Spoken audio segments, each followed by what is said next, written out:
Hannah Crawford stood in the dusty street of Willow Creek, her brother-in-law's words still burning in her ears. We don't have room for a woman with 3 mouths to feed. 300 meters she'd traveled with her boys, burying her husband along the way, clinging to the promise of family, only to find a door slammed in her face.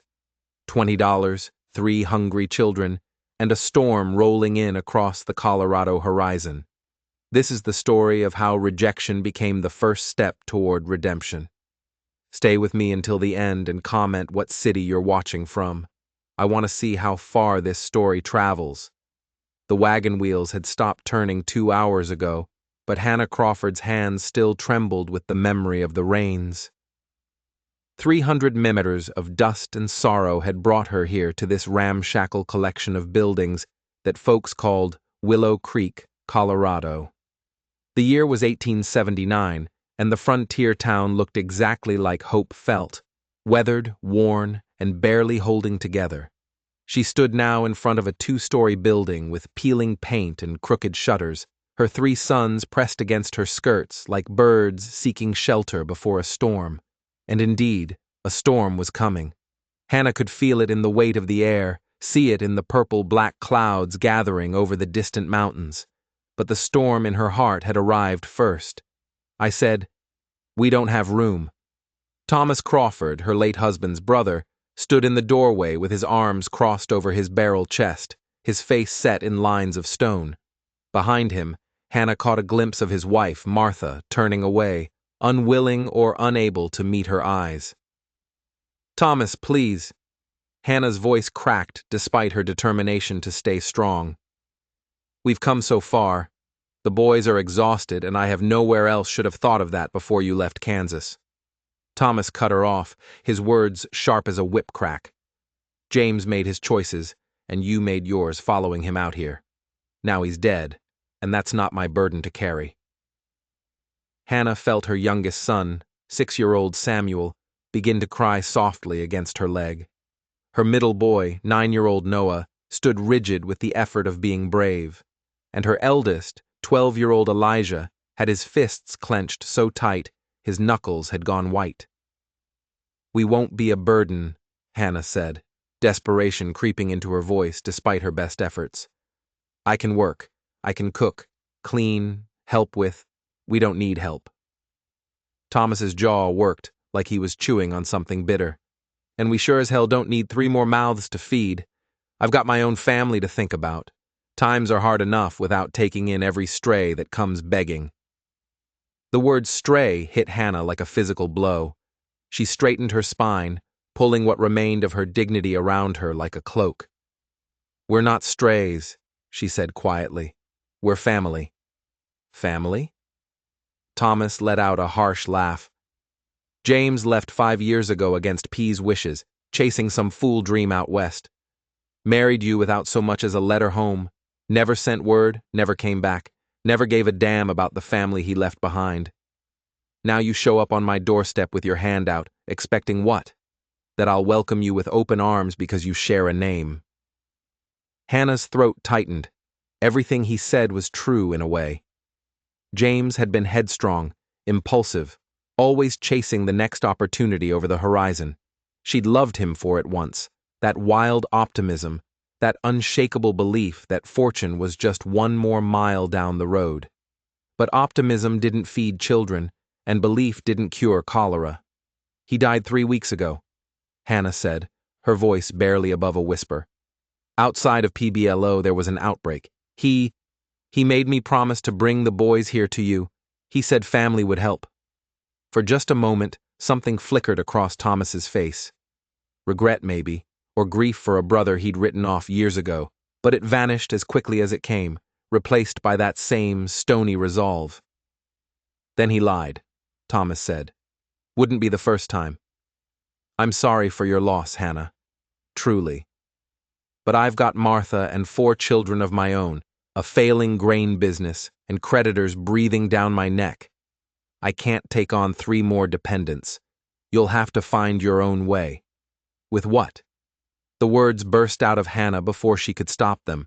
"I have $20 to my name, Thomas. $20 and 3 children and a wagon that's held together with hope and baling wire. The nearest town of any size is 40 miles from here. Where exactly am I supposed to go? Thomas's face hardened further if that was possible. That's not my problem. You made your bed when you married my brother. Now you've got to lie in it. He started to close the door, then paused. There's a boarding house 2 streets over. Mrs. Henley might rent you a room if you ask nice. Beyond that, I can't help you. The door closed, with a finality that echoed through Hannah's chest like a coffin lid. She stood there for a long moment, unable to move, unable to process what had just happened. The last fragile thread of hope she'd been clinging to had just been severed, and she was falling into a darkness that had no bottom. "Mama?" Samuel's small voice broke through her paralysis. "Are we staying with Uncle Thomas?" Anna looked down at her baby boy's upturned face, strewn with tears and dust from the long journey. How could she tell him?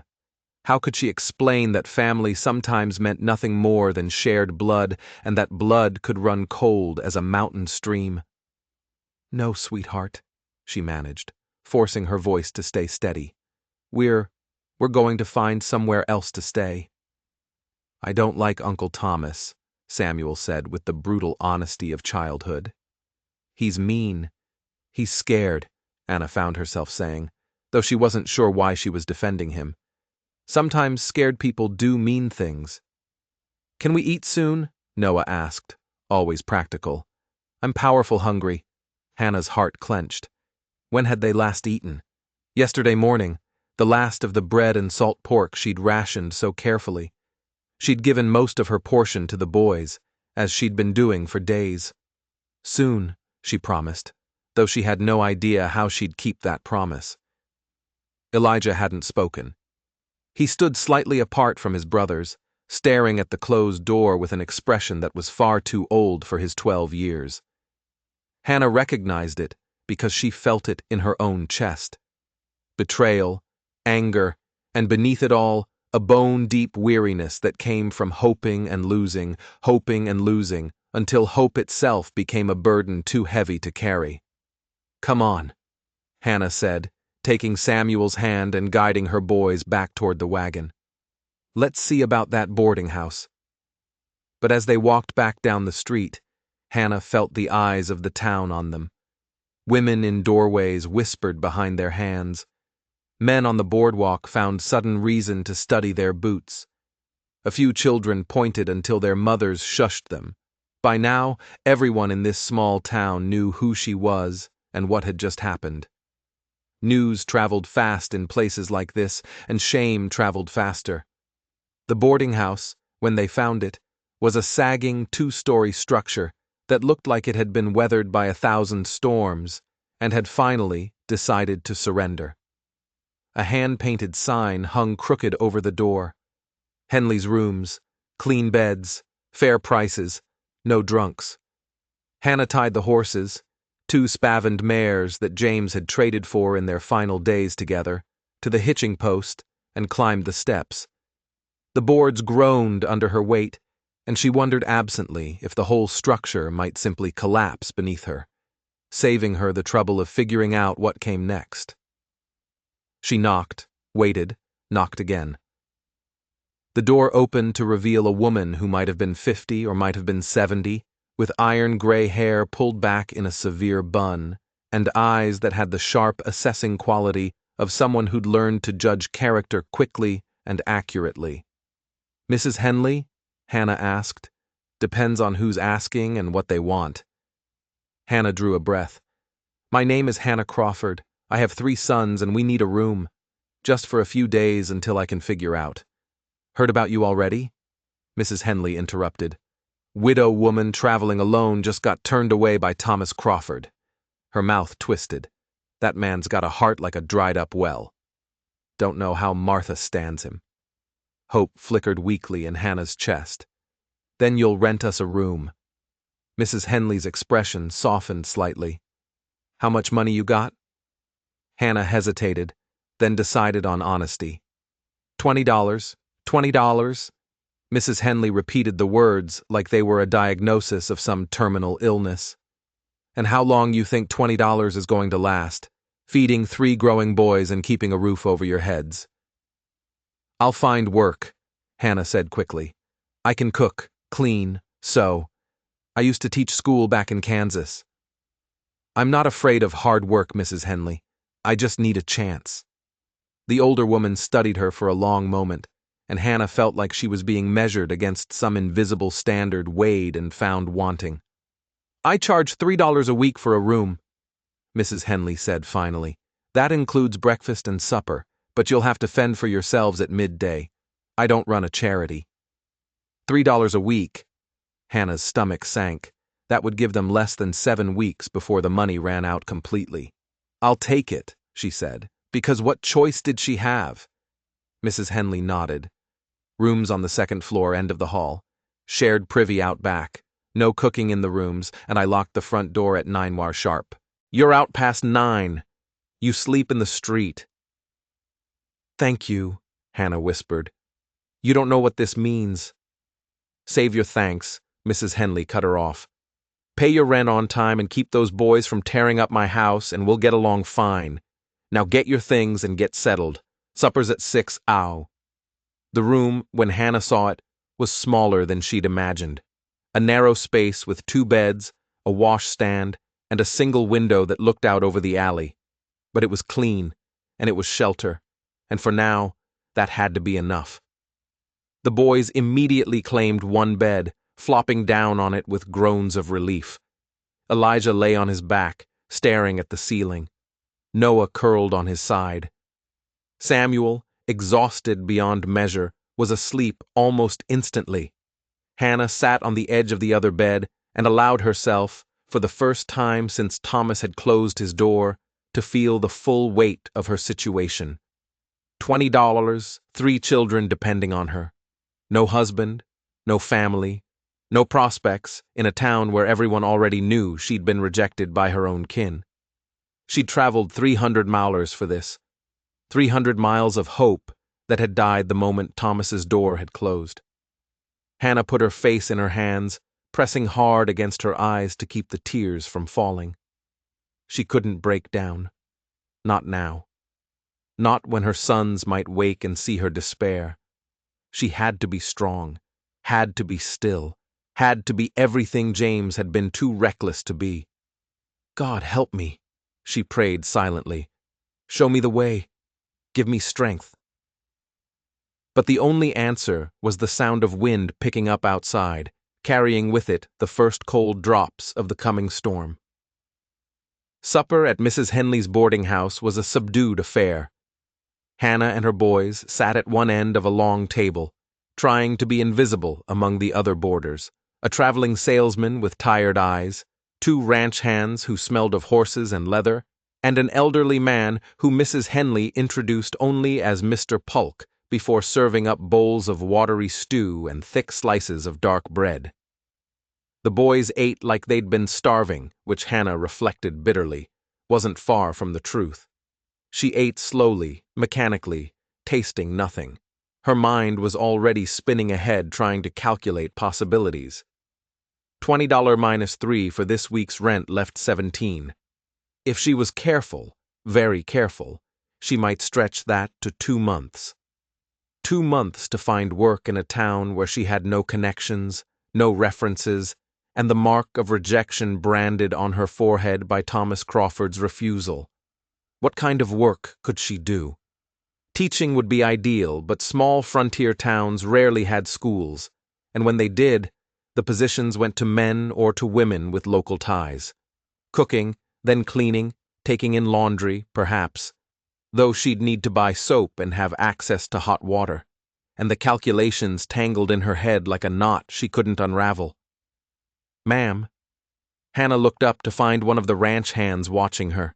He was young, maybe 25, with sun-weathered skin and kind eyes. Yes. Couldn't help but overhear earlier. You're looking for work? Hope sparked. Yes. Do you know of anything? The young man exchanged a glance with his companion, then shook his head slowly. Not really. Maybe the general store might need help, but old Mr. Peterson's pretty particular about who he hires. There's the saloon, but that's no place for a lady with children. I see. Hannah's voice came out flat. Thank you anyway. You might try the ranches, the other ranch hand offered. Some of the bigger spreads hire on cooks or housekeepers. The ranches are 20-30 mi out, Mrs. Henley interjected sharply. How's she supposed to get there with 3 children and no transportation? That wagon out front won't make it 5 mir before it falls apart. The ranch hands had no answer to that. Hannah excused herself as soon as the boys had finished eating, herding them upstairs before her composure could crack completely. She got them washed and into their nightshirts, listened to Samuel's prayers. God bless Mama and Elijah and Noah. And please, let Papa see us from heaven and tuck them into bed. Mama. Elijah's voice came soft in the darkness. What are we going to do? Hannah sat on the edge of their bed, smoothing the blanket. We're going to be fine, Eli. I'll find work and we'll get settled and everything will work out. But what if it doesn't? The question hung in the air like smoke. Hannah wanted to tell him not to worry, that mothers always found a way, that faith and hard work were enough. But Elijah was 12 years old and had already seen his father die of cholera in a roadside camp. He deserved more than empty reassurances. Then we'll figure something else out, Hannah said quietly. I won't let anything happen to you boys. That's a promise. Elijah studied her face in the dim light filtering through the window. Uncle Thomas was supposed to help us. I know. Papa said, family always helps. Your papa, Hannah's voice caught. Your papa believed the best in people. Sometimes that's a wonderful quality. Sometimes it means you get disappointed. I hate Uncle Thomas, Elijah said with sudden vehemence. Eli, I do. He's mean and selfish, and I hate him. Hannah didn't correct him. She couldn't, because part of her felt exactly the same way. Get some sleep, she said instead, kissing his forehead. Tomorrow's a new day. But as she lay in her own bed that night, listening to her sons breathe and the rain begin to hammer against the window, Hannah wondered what tomorrow could possibly bring that would be any better than today. Morning came gray and miserable, the storm having settled in with the grim determination of a season changing. Hannah dressed in her best remaining dress, which wasn't saying much after 300 miles on the trail, and prepared to go out looking for work. I want to come with you, Elijah said. You need to stay here with your brothers. I can help. I can work too.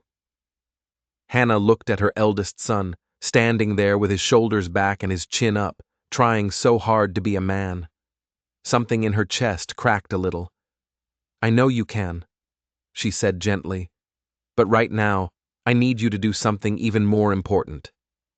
Keep Noah and Samuel safe. Can you do that for me? Elijah nodded slowly, understanding that she was giving him a responsibility, not brushing him aside. Don't leave this building, Hannah instructed. Mrs. Henley said there's a sitting room downstairs where you can wait. I'll be back before lunch. She kissed each of her boys, pulled on her threadbare shawl, and stepped out into the rain. Willow Creek looked even more dismal in the wet gray light. The main street had turned to mud, and the few people who were out hurried along with their heads down, not making eye contact. Hannah walked from shop to shop, asking about work. The general store, not hiring, sorry. The milliner. Can't afford help. The restaurant. Maybe in the spring.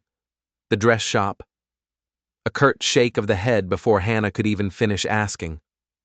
By noon, she was soaked through, exhausted, and no closer to finding employment than she'd been at dawn. She trudged back to the boarding house, trying to figure out what to try next.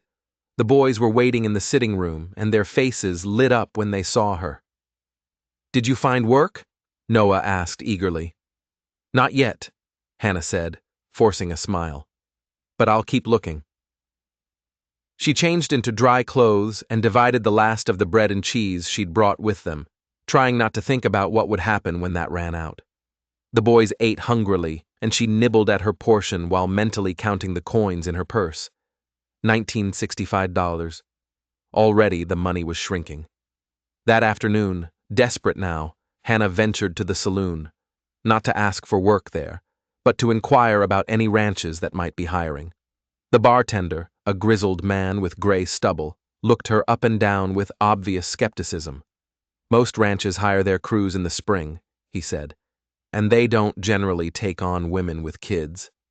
No offense, ma'am, but ranch work is hard and dangerous. Nobody wants to worry about children underfoot.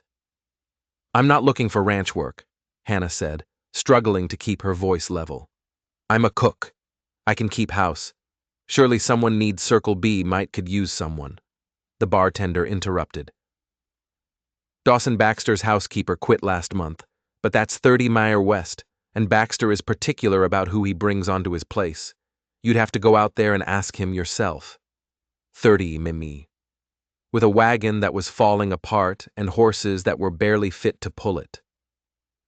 Thank you, Hannah said quietly, and left before her humiliation could become complete. She returned to the boarding house to find Mrs. Henley waiting for her in the front hall.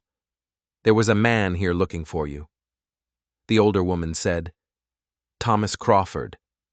Hannah's heart sank. What did he want? Didn't say, just asked if you were here and said he'd be back. Mrs. Henley's expression was unreadable. He looked troubled. Troubled? Hannah almost laughed at the word. Thomas had turned her away without a second thought. What could he possibly be troubled about now? She didn't have long to wonder. Less than an hour later, there was a knock on her door. Hannah. Thomas's voice came through the wood. Can we talk? She almost didn't answer. Almost let him stand out there in the hall, feeling a fraction of the rejection she'd felt on his doorstep. But that wasn't who she was, no matter how much she might want to be that person in this moment. She opened the door. Thomas stood there with his hat in his hands, rain dripping from his coat. He looked older than he had yesterday, the lines around his eyes deeper. I can't let you stay with us, he said without preamble. That hasn't changed, but Martha, she convinced me I was too harsh yesterday, so I asked around town, and I heard the Circle B might need help. Hannah stared at him. The bartender already told me that. The thing is, Thomas continued, not meeting her eyes, Baxter's place is 30 miles out, and your wagon won't make it. So, I brought you this. He pulled a worn leather purse from his pocket. $50. It's not much, but it'll get you a better wagon and supplies for the journey, and maybe tide you over until you find your feet. Hannah looked at the purse like it was a snake. I don't want your charity. It's not charity, Thomas said quickly. It's considerate a loan. Pay me back when you can. He thrust the purse toward her. Please, Hannah, let me do this much. She wanted to refuse, wanted to throw his guilt money back in his face and slam the door. But $50 was more than twice what she had. $50 might mean the difference between survival and something she didn't want to think about. Slowly hating herself a little, Hannah took the purse.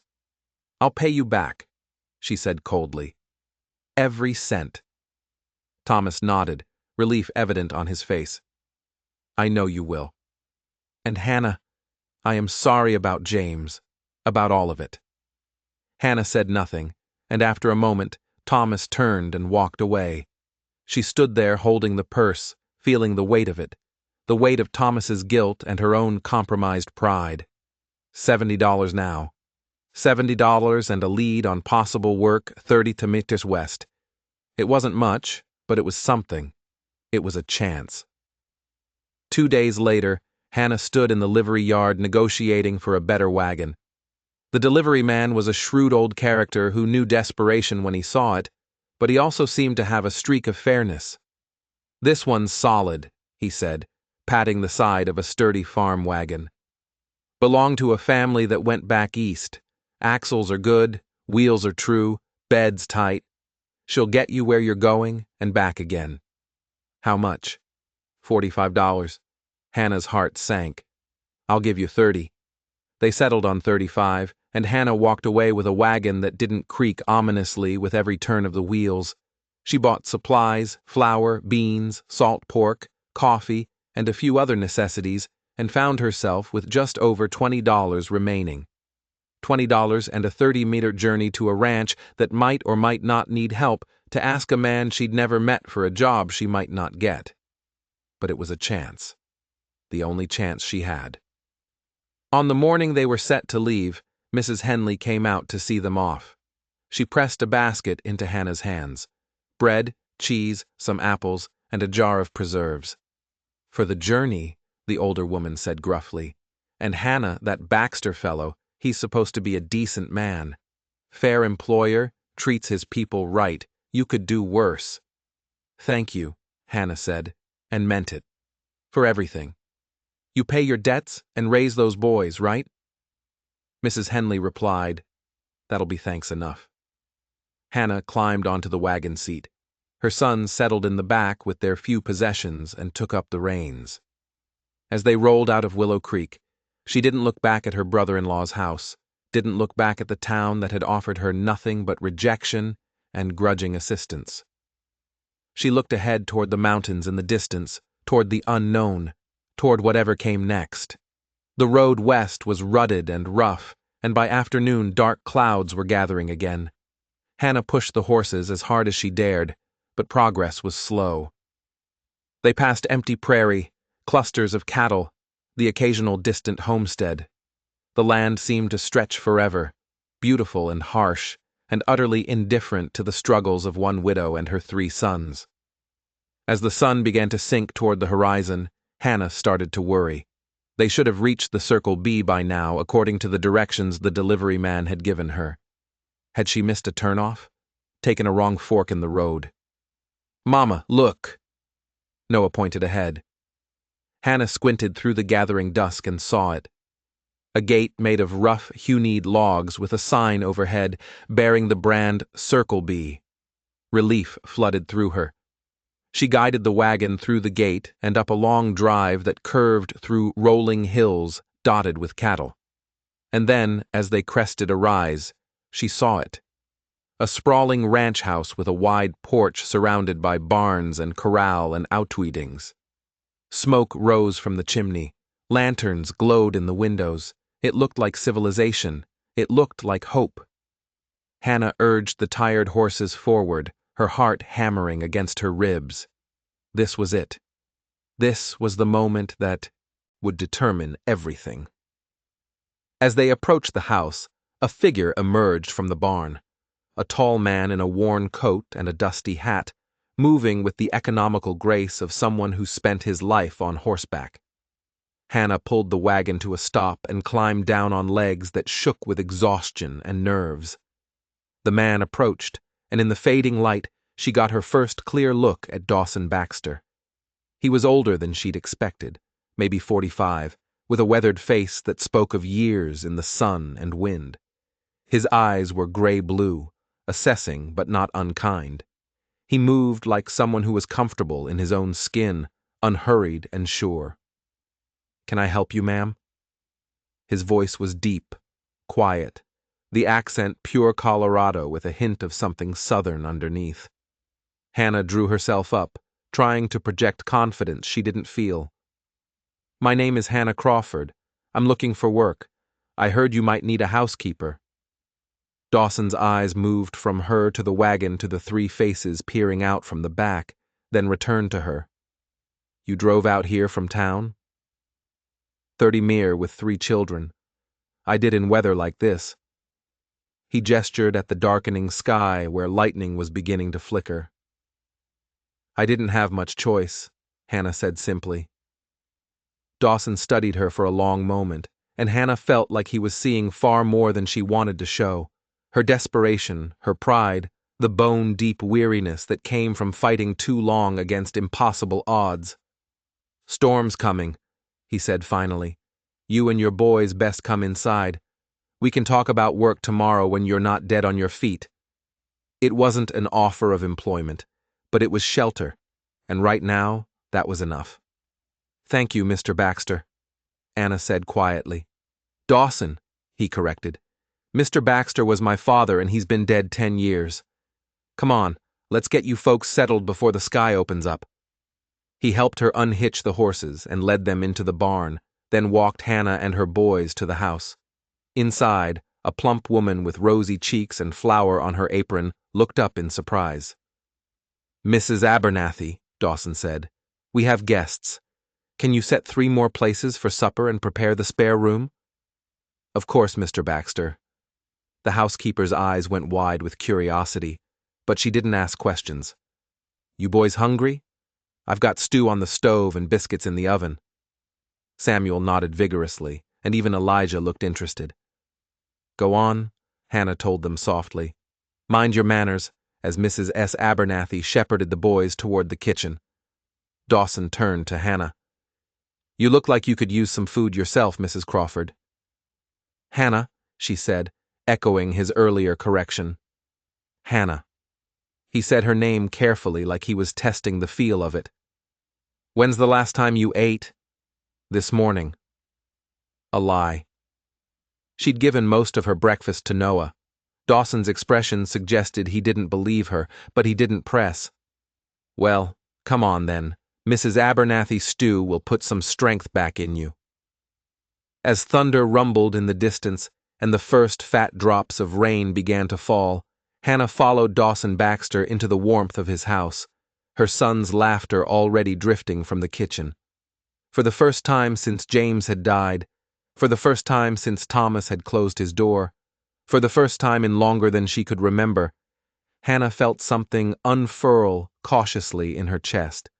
Not hope, not yet, but maybe possibility. The stew was rich and thick, full of beef and vegetables that had been simmered until they were tender enough to melt on the tongue. Hannah watched her boys eat with an intensity that made her throat tight. When was the last time they'd had a proper hot meal? When was the last time she'd seen Samuel's cheeks flush with warmth instead of cold, or heard Noah laugh at something as simple as a second helping of biscuits? Mrs. Abernathy hovered over them like a mother hen, refilling bowls before they were empty, and pressing more bread into small hands that reached for it eagerly. The housekeeper was perhaps 60, with silver hair tucked under a white cap, and eyes that crinkled at the corners when she smiled. She moved through the kitchen with the comfortable authority of someone who'd ruled this domain for years. "You poor dears," she said, watching the boys eat. "When did you last have a decent supper?" "We've been traveling," Hannah said carefully, not wanting to sound like she was asking for pity. "It's been difficult to cook on the road. I should say so." Mrs. Abernathy turned to Dawson, who sat at the head of the table, nursing a cup of coffee. "Mr. Baxter, these children need feeding up. Look at them thin as rails." "Then it's a good thing they're here," Dawson said mildly. His eyes met Hannah's across the table, and she saw something there. Not pity, but understanding. "Mrs. Crawford, why don't you tell me what brought you to Colorado?" Hannah set down her spoon, suddenly aware that this was the real conversation, the one that would determine whether they stayed or were sent back out into the rain. She chose her words carefully. "My husband James and I came west 5 years ago from Kansas. He had heard there were opportunities in mining and ranching in the new territories. We tried our hand at several things, a claim near Leadville that didn't pan out, a freight business that failed, some farm work near Pueblo." She paused, gathering herself. 3 weeks ago, James contracted cholera. He didn't survive. Before he died, he made me promise to take the boys to his brother in Willow Creek. He said Thomas would help us, but Thomas didn't. Dawson said it wasn't a question. "No, he has his own family, his own struggles." "I understand that." The words tasted like ashes, but Hannah forced them out. "So, I've been looking for work, for a way to support my sons. Someone in town mentioned you might need a housekeeper." Dawson glanced at Mrs. Abernathy, who was suddenly very busy wiping down the counter. "My housekeeper quit last month. Said the isolation was too much for her. She wanted to be closer to town, closer to, well, to prospects. I suppose she wasn't wrong. This ranch is 30 miles from Willow Creek, and we don't make the trip often. Winters can be harsh. It's lonely out here. I'm not afraid of loneliness, Hannah said quietly. And I'm not afraid of hard work. What kind of work have you done?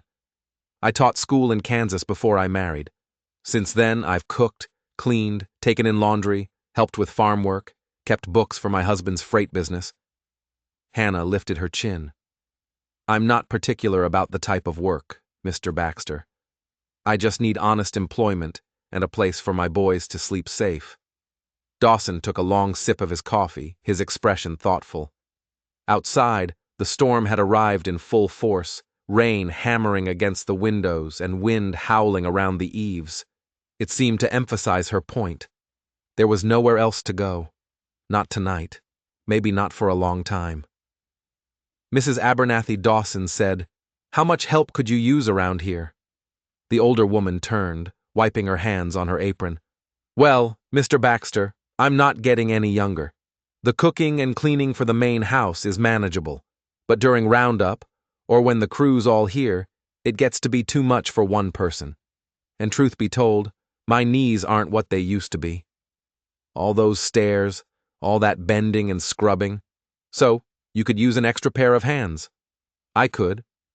Mrs. Abernathy's eyes were kind as they rested on Hannah. "And if Mrs. Crawford is willing to learn the way we do things here, I'd be happy to teach her." Hannah's heart began to beat faster. "I'm a quick learner, and I promise I'll work hard. You won't regret." Dawson held up a hand. "Let's talk plainly, Mrs. Crawford. This is a working ranch. We run about 2,000 head of cattle, and I employ anywhere from 8 to 20 men depending on the season. Right now, we're coming into winter, so the crew is smaller, just 5 full-time hands plus my foreman. But come spring, this place gets busy. The work is constant and the days are long. If you take a position here, you'll be expected to earn your keep. I understand. The pay is $25 a month plus room and board for you and your boys. You'll share the workload with Mrs. Abernathy. Cooking, cleaning, laundry, whatever needs doing. You'll have Sundays off unless there's an emergency. The accommodations are a small cabin behind the main house with 2 bedrooms, a stove, and a decent roof." He paused.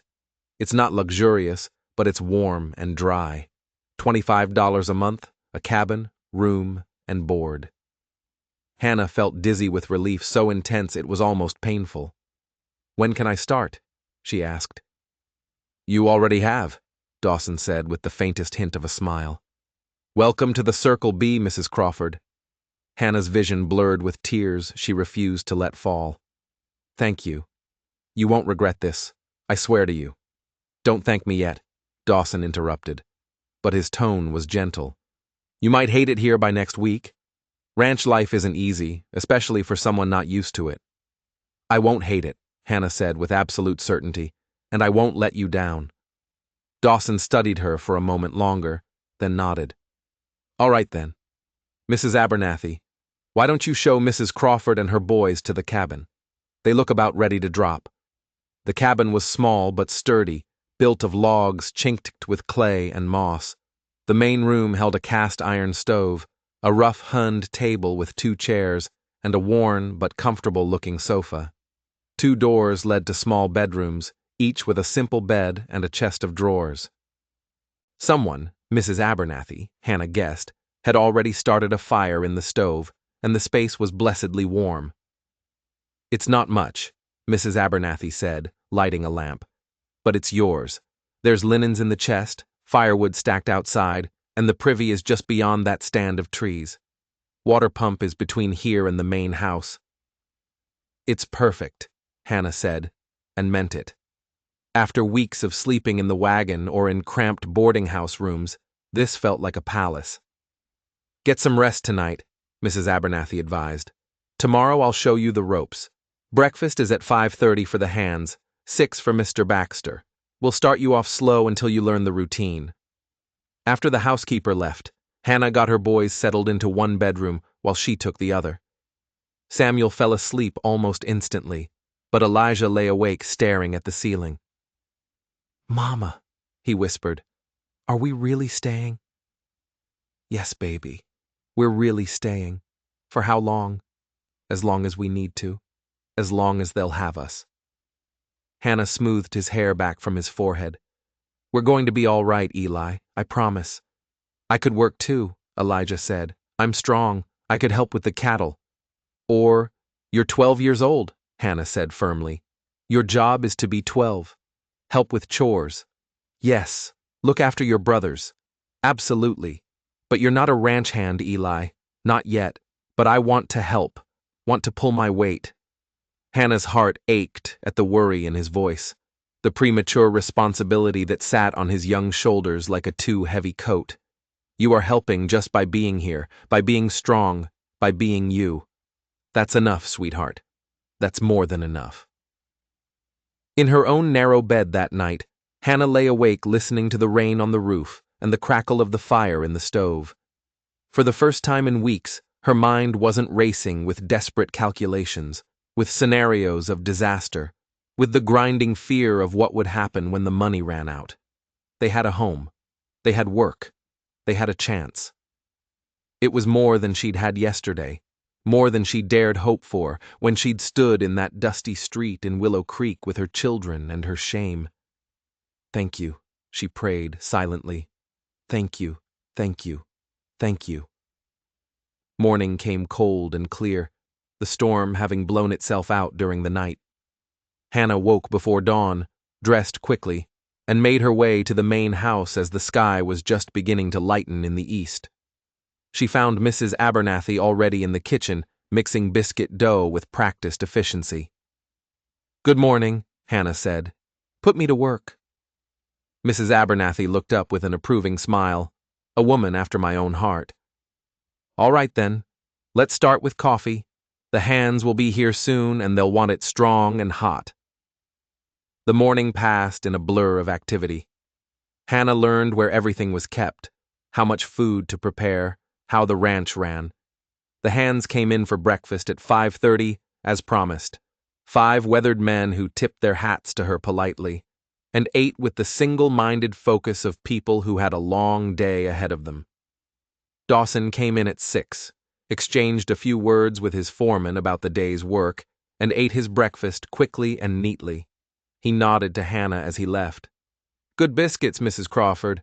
Better than Mrs. Abernathy's, though don't tell her I said so. I heard that, Mr. Baxter, Mrs. Abernathy called from the pantry, and Dawson's laugh floated back as the door closed behind him. After breakfast came the dishes, then the cleaning, then preparations for the midday meal. Mrs. Abernathy taught Hannah the routines, the preferences, the unspoken rules of running a ranch house. The older woman was patient, but exacting, and Hannah found herself working harder than she had in years. It felt good. It felt purposeful. Around mid-morning, she went back to the cabin to check on her boys and found them awake, but uncertain about what to do with themselves. Can we explore? Noah asked eagerly. Hannah hesitated. The ranch was safe, wasn't it? But there were horses, cattle, equipment. Stay away from the corrals in the barn unless Mr. Baxter says it's all right, she told them. And don't go far. Stay where I can see the cabin from the house. Yes, Mama.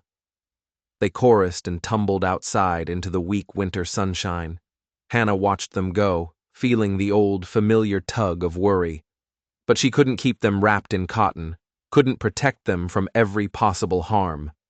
They were boys. They needed to run, to explore, to be something other than refugees, fleeing from one temporary haven to another. She returned to the main house and threw herself back into work.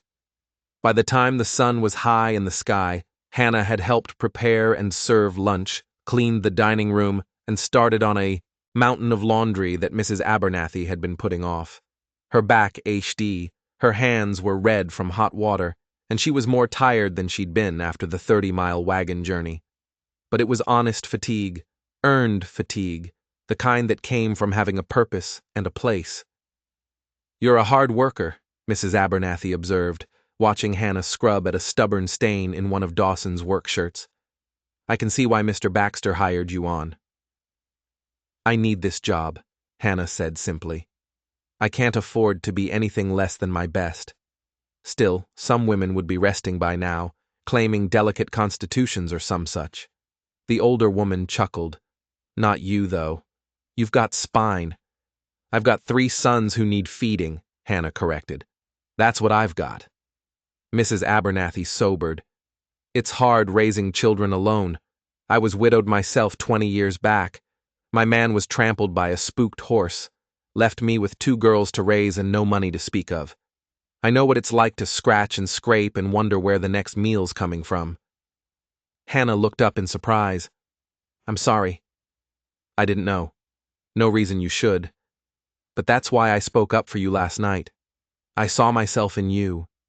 That desperation, that determination. And I thought, this one's a fighter. This one won't give up. I can't give up, Hannah said quietly. I don't have that luxury. None of us do, dear. But some people fold anyway. You won't. Mrs. Abernathy patted her shoulder. Now that's enough laundry for one day. Why don't you go check on those boys of yours? I'll start on supper preparations. Hannah found her sons down by the creek that ran along the edge of the ranch property. They discovered a fallen log and were using it as a bridge, taking turns walking across while the others shouted encouragement. Samuel teetered in the middle, arms spread wide, face split in a grin. Hannah's first instinct was to call out, to tell them to be careful, to come away from the water, but she stopped herself. They were laughing, playing children instead of solemn little adults, weighted down with worry. When was the last time she'd heard them laugh like that? Mama, watch. Noah called, spotting her. He ran across the log with reckless confidence, jumped off the end, and landed in a crouch. Did you see? I saw. Very impressive. Hannah smiled despite her exhaustion. But it's getting cold. Come on back to the cabin and warm up. I'll make you something to eat. Can we come back tomorrow? Samuel asked as they walked. If your chores are done and Mr. Baxter says it's all right. I like it here, the little boy announced. It's better than Uncle Thomas's. Everywhere is better than Uncle Thomas's, Elijah muttered, and Hannah didn't correct him. That evening, after the hands had been fed and the kitchen cleaned, Dawson appeared at the cabin door. Hannah answered, wiping her hands on her apron, suddenly aware of how disheveled she must look. Mr. Baxter, is something wrong? No, nothing wrong. I wanted to see how your first day went. Fine. Good. Mrs. Abernathy has been very patient with me. Dawson nodded. She's good people. Been with me for 8 years now. I don't know what I'd do without her. He hesitated, then continued. I also wanted to talk to you about your boys. Hannah's stomach tightened. Have they been causing trouble? I told them to stay out of the way. No trouble, Dawson interrupted. The opposite, actually. My foreman mentioned that your oldest was watching the men work the horses this afternoon. Said the boy has a good eye, asks smart questions. Elijah wants to help, Hannah said carefully. But I told him he's too young for ranch work. He is, Dawson agreed. But that doesn't mean he can't learn. If you're amenable, I could have one of my hands teach him some basics. How to handle horses, mend tack, that sort of thing. Nothing dangerous, just enough to keep him occupied and feeling useful. Hannah felt a rush of gratitude so intense it nearly brought tears to her eyes. That's very kind of you, Mr. Baxter. Dawson, he reminded her. And it's not kindness. A 12-year-old boy with nothing to do gets into mischief. Better to give him something productive. His expression softened. Besides, I know what it's like to grow up without a father. If I can help ease that burden a little, I will. Your father died when you were young. Died when I was 17, old enough to take over the ranch barely. But my uncles helped, taught me what I needed to know. Dawson's gaze drifted toward the darkening hills. Family's important, and when blood family won't step up, sometimes you have to make your own. Hannah understood he was talking about Thomas, about her rejection in Willow Creek. The kindness of it, the quiet understanding made her chest tight. Thank you, she said softly, for all of this, for giving us a chance. You're earning your keep, Mrs. Crawford. No thanks necessary. He tipped his hat. Get some rest. Tomorrow will come early. As the days turned into weeks, Hannah settled into the rhythm of ranch life. She rose before dawn, helped Mrs. Abernathy prepare breakfast, spent her days cooking and cleaning, and managing the endless tasks that kept a household running. Her hands became calloused, her back grew stronger, and the constant knot of anxiety in her stomach began to loosen. The boys thrived. Elijah spent his afternoons learning from a patient ranch hand named Charlie, who taught him how to curry horses and clean stalls and repair bridles. Noah discovered a talent for collecting eggs from the chicken coop and feeding the ranch dogs, and Samuel, too young for chores, simply ran wild in the way small boys should, his laughter ringing across the yard. Hannah watched them transform, saw color return to their cheeks, saw them grow bold and confident instead of frightened and small. It was like watching plants that had been kept in the dark finally reach toward the sun. And slowly, cautiously, Hannah began to transform too. She learned the names of all the hands: Charlie, Miguel, Tom, Red, and a quiet young man named Jesse, who blushed whenever she spoke to him. She learned which men liked their coffee strong and which preferred it with extra sugar. She learned how to cook for a crew of hungry cowboys, how to stretch supplies when provisions ran low, how to time the bread so it came out of the oven just as the men were sitting down to eat. Mrs. Abernathy became not just a teacher, but a friend, someone who understood the particular challenges of being a woman alone in this harsh country. They worked side by side, talking as they cooked, sharing stories of their past lives, their lost husbands, their hopes for the future. And Dawson Baxter became something Hannah couldn't quite define. He was her employer, certainly, but he was also unfailingly kind, asking after her boys, making sure they had what they needed, quietly arranging for Charlie to spend extra time with Elijah. He was courteous without being familiar, respectful without being distant. Hannah found herself noticing things about him. The way he spoke to his men with respect, never raising his voice, but commanding absolute loyalty. The way he sat on the porch some evenings after supper, smoking his pipe, and watching the sunset paint the mountains gold and purple. The way his rare smiles transformed his weathered face, making him look younger, less burdened. She noticed and told herself it didn't matter. He was her employer. She was his housekeeper. That was all. But one evening in late November, something shifted. Hannah was in the kitchen finishing the last of the supper dishes when Dawson came in through the back door. This was unusual. He normally spent his evenings in his study or out checking the stock. "Mrs. Crawford," he said, "do you have a moment?" Hannah dried her hands and turned to face him. "Of course. Is something wrong?" "No, nothing wrong. I wanted to." He seemed uncharacteristically uncertain, his hat turning in his hands. "I learned something today about your background. Mrs. Abernathy mentioned you used to teach school. I did in Kansas before I married. How long did you teach?" 4 years. Why do you ask?" Dawson set his hat on the table and met her eyes directly. The children on this ranch, the Hans kids, and the families on the neighboring spreads, they don't have access to education. The nearest school is in Willow Creek, and that's too far for most to travel, especially in winter. I've been thinking about opening a small schoolhouse here on the ranch, just for the local children, but I'd need a teacher. Hannah's heart began to race. "You want me to teach? If you're willing, it wouldn't be every day. Maybe 3 or 4 days a week, depending on how many students we get. You'd still help Mrs. Abernathy as needed, but teaching would become your primary responsibility." He paused. "The pay would increase to $35 a month." Hannah stared at him, unable to speak, teaching her teaching again, doing something she loved, something that mattered, something more than just scrubbing floors and doing laundry. "I don't know what to say," she whispered. "Say yes," Dawson said with one of his rare smiles. "Say you'll give these children a chance at education. God knows they need it." "Yes." The word came out fierce and certain. Yes, absolutely. Yes. Good. Dawson picked up his hat.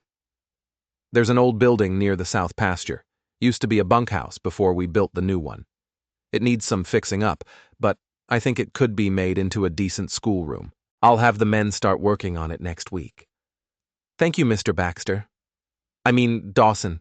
Thank you so much. He nodded. But there was something in his expression, a warmth and approval that made Hannah's cheeks flush. You're welcome. I have a feeling you're going to be an excellent teacher. After he left, Hannah stood alone in the kitchen, her hands trembling with excitement. A teacher again. A real position, a real purpose beyond mere survival. She wanted to laugh, to cry, to run and tell her boys. Instead, she pressed her hands to her chest and took a deep breath, letting the joy of it sink in. Thank you, she prayed again. Thank you for this man, for this chance, for this life we're building. The schoolhouse took shape over the following weeks. The men repaired the roof, installed new windows, built desks and benches from rough lumber. Hannah helped where she could and watched in amazement as the empty building transformed into a proper school.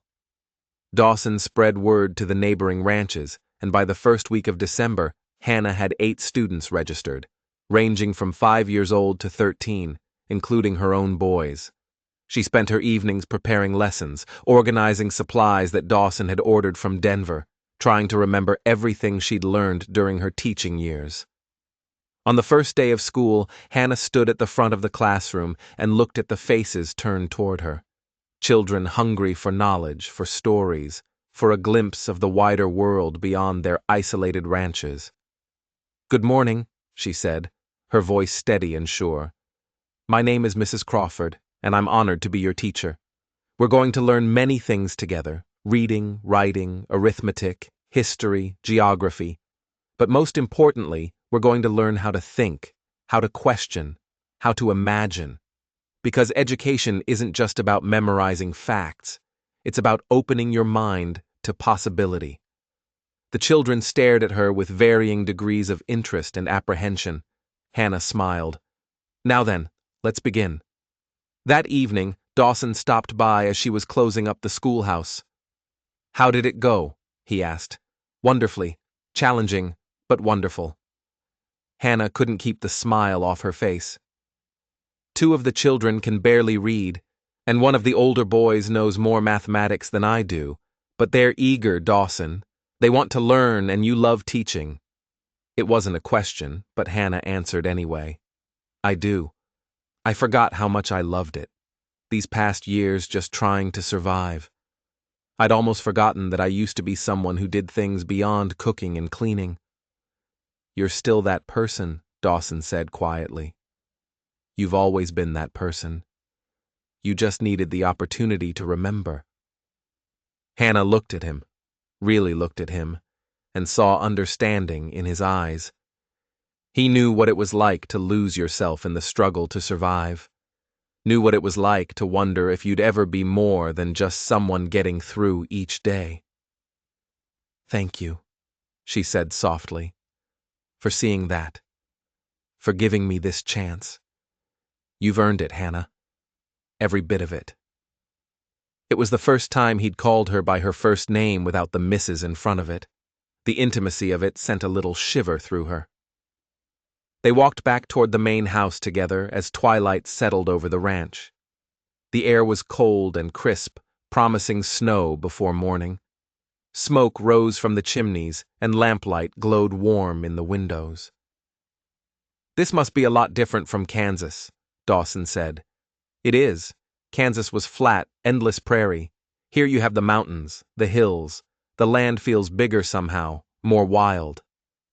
Do you miss it, Kansas? Hannah considered.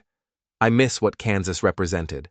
Safety, stability, a life that made sense. She paused. But I don't miss the place itself, and I don't miss who I was there. Who were you there? Young, naive. I thought life was predictable, that if you followed the rules and worked hard, everything would turn out all right. Hannah's laugh was bitter. I learned differently. We all do eventually, Dawson said. Life has a way of teaching hard lessons. They'd reached the porch of the main house, but neither moved to go inside. Instead, they stood together in the gathering dark, breath misting in the cold air. What about you? Hannah asked. Have you always been a rancher? Born to it. My father built this place from nothing, and I inherited it when he died. For a while I thought about leaving, seeing what else was out there. But this land. He gestured at the darkening hills. It gets into your blood, becomes part of who you are. You've never wanted a different life. I had a different life once. The words came out quietly, weighted with old sorrow. Or at least I thought I would. But things don't always work out the way you plan. Hannah sensed she was treading on painful ground, but curiosity drove her forward. What happened? Dawson was silent for so long she thought he wouldn't answer. Then I was married once. Long time ago, hun. Her name was Sarah. The past tense told Hannah everything she needed to know. I'm sorry, it was 12 years ago. You'd think it wouldn't still hurt. Dawson's voice was rough, but some losses, they stay with you. How did she die? Childbirth. I was away bringing cattle to market in Denver. By the time I got word and rode back, it was over. Lost both of them, Sarah and the baby. He turned his face away. I've asked myself 1,000 times what I could have done differently. If I'd been here, if I'd gotten the doctor sooner, if I don't. Hannah interrupted gently. Don't torture yourself with what-ifs. I've done that too with James. Wondered if there was some way I could have saved him. Some sign I missed. But the truth is, sometimes death comes, and there's nothing anyone can do to stop it. Dawson looked at her, and in the dim light she saw understanding pass between them. They were both survivors, both haunted by the ghosts of the spouses they'd lost. You're right, he said finally, but knowing that doesn't make it easier. No, it doesn't. They stood in companionable silence. Two people who'd learned that life was hard and unfair and sometimes unbearably cruel.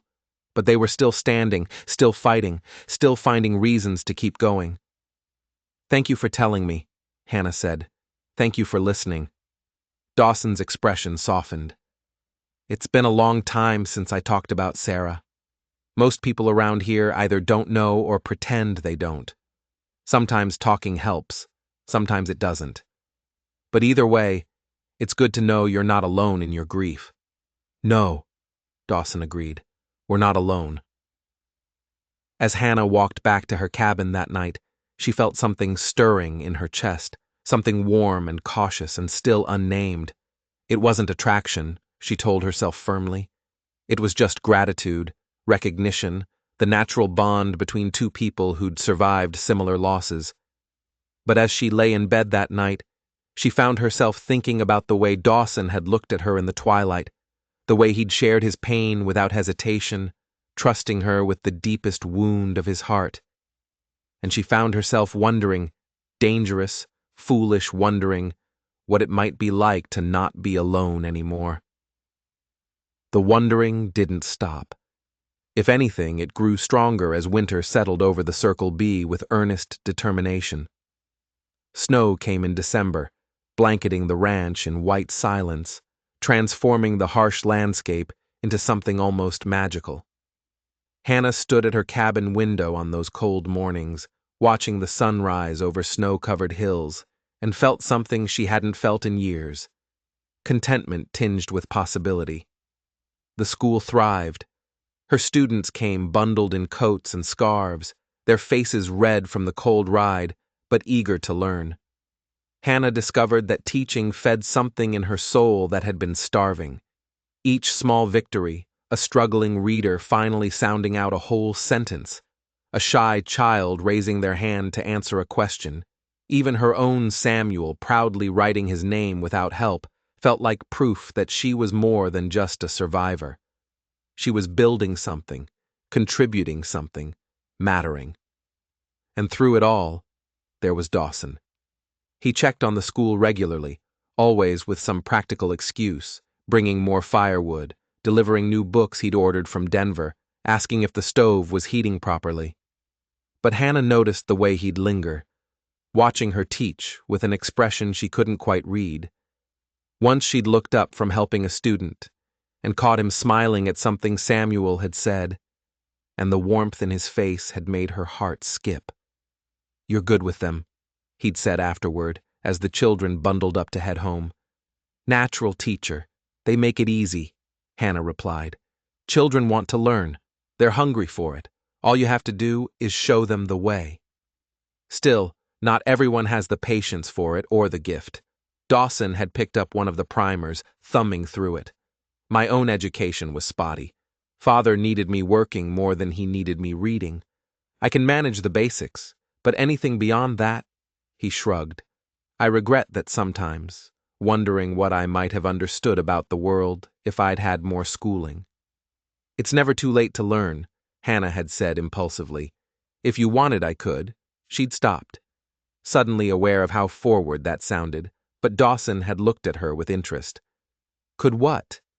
"Nothing. It's presumptuous of me to Hannah." His voice had been gentle but firm. "Say what you were going to say. I was going to offer to lend you books, or if you wanted to improve your reading, I could help." The words had come out in a rush. "But you're a busy man, and I'm already employed by you, and it would be awkward." "I'd like that," Dawson had interrupted. "The books, I mean.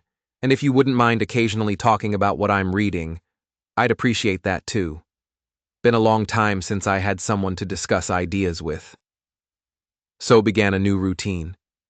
Every week or so, Hannah would lend Dawson a book from the small collection she'd accumulated. And every Sunday evening after supper was finished and the ranch had settled into its weekly rest, Dawson would come to the schoolhouse where Hannah would be preparing lessons for the week ahead. They'd talk about what he'd read, sometimes for just a few minutes, sometimes for an hour or more. Those conversations became the highlight of Hannah's week, though she tried not to examine too closely why that might be. One Sunday in January, Dawson arrived at the schoolhouse carrying a leather-bound volume Hannah didn't recognize. "Brought you something," he said almost shyly. "Ordered it from Denver. Thought you might enjoy it." Hannah took the book with trembling hands. The leather was buttery soft, clearly expensive. She opened it to reveal gilt-edged pages and elegant typography. Tennyson, a complete collection of his poetry. "Dawson." "I can't accept this," she whispered. "It's too much." "It's not too much. You've given my ranch something invaluable. Education for the children, purpose for yourself." And he paused, seeming to struggle for words. "And you've reminded me what it's like to think about something beyond cattle and weather and profit margins that's worth more than a book." Hannah ran her fingers over the embossed cover, overwhelmed. No one had given her something so thoughtful, so personal, and longer than she could remember. James had been many things, but attentive to her interests wasn't one of them. "Thank you," she managed. "I'll treasure it. There's something else I wanted to ask you." Dawson removed his hat, turning it in his hands in that way he did when he was nervous. "I wanted to ask if it would be all right if I—" He stopped, frustrated with himself. Hannah's heart began to beat faster. "If you what?" "If I might court you," Dawson said finally, the words coming out in a rush. "When you're ready. If you're ever ready. I know it hasn't been long since your husband passed, and I'm not asking for an answer now. I just wanted you to know my intentions, so you can think about it. No pressure, no expectations, just when you're ready." The world seemed to tilt sideways. Hannah stared at him, at this good man who'd given her shelter and employment and kindness, who was now standing before her with his heart in his hands, and she didn't know what to say. She struggled to form words. "I don't know what to say." "You don't have to say anything yet," Dawson said quickly. "Take your time. Think about it. I'm not going anywhere." "Why?" The question burst out before Hannah could stop it. "Why me? You could have anyone. Someone younger, someone without 3 children, Someone who I don't want anyone else, Dawson interrupted. I want you. You're strong and capable and kind. You care about things that matter. You've been through hell and came out the other side still fighting. And when I'm around you, I feel. He paused, searching for words. I feel like myself again, like the man I was before Sarah died, the man I thought I'd lost. Hannah's eyes burned with tears. I'm broken, Dawson. I'm a widow with 3 sons and barely enough money to my name. I wake up some mornings and I'm so tired I can barely move. I have nightmares about James dying, about being turned away in Willow Creek, about losing my boys.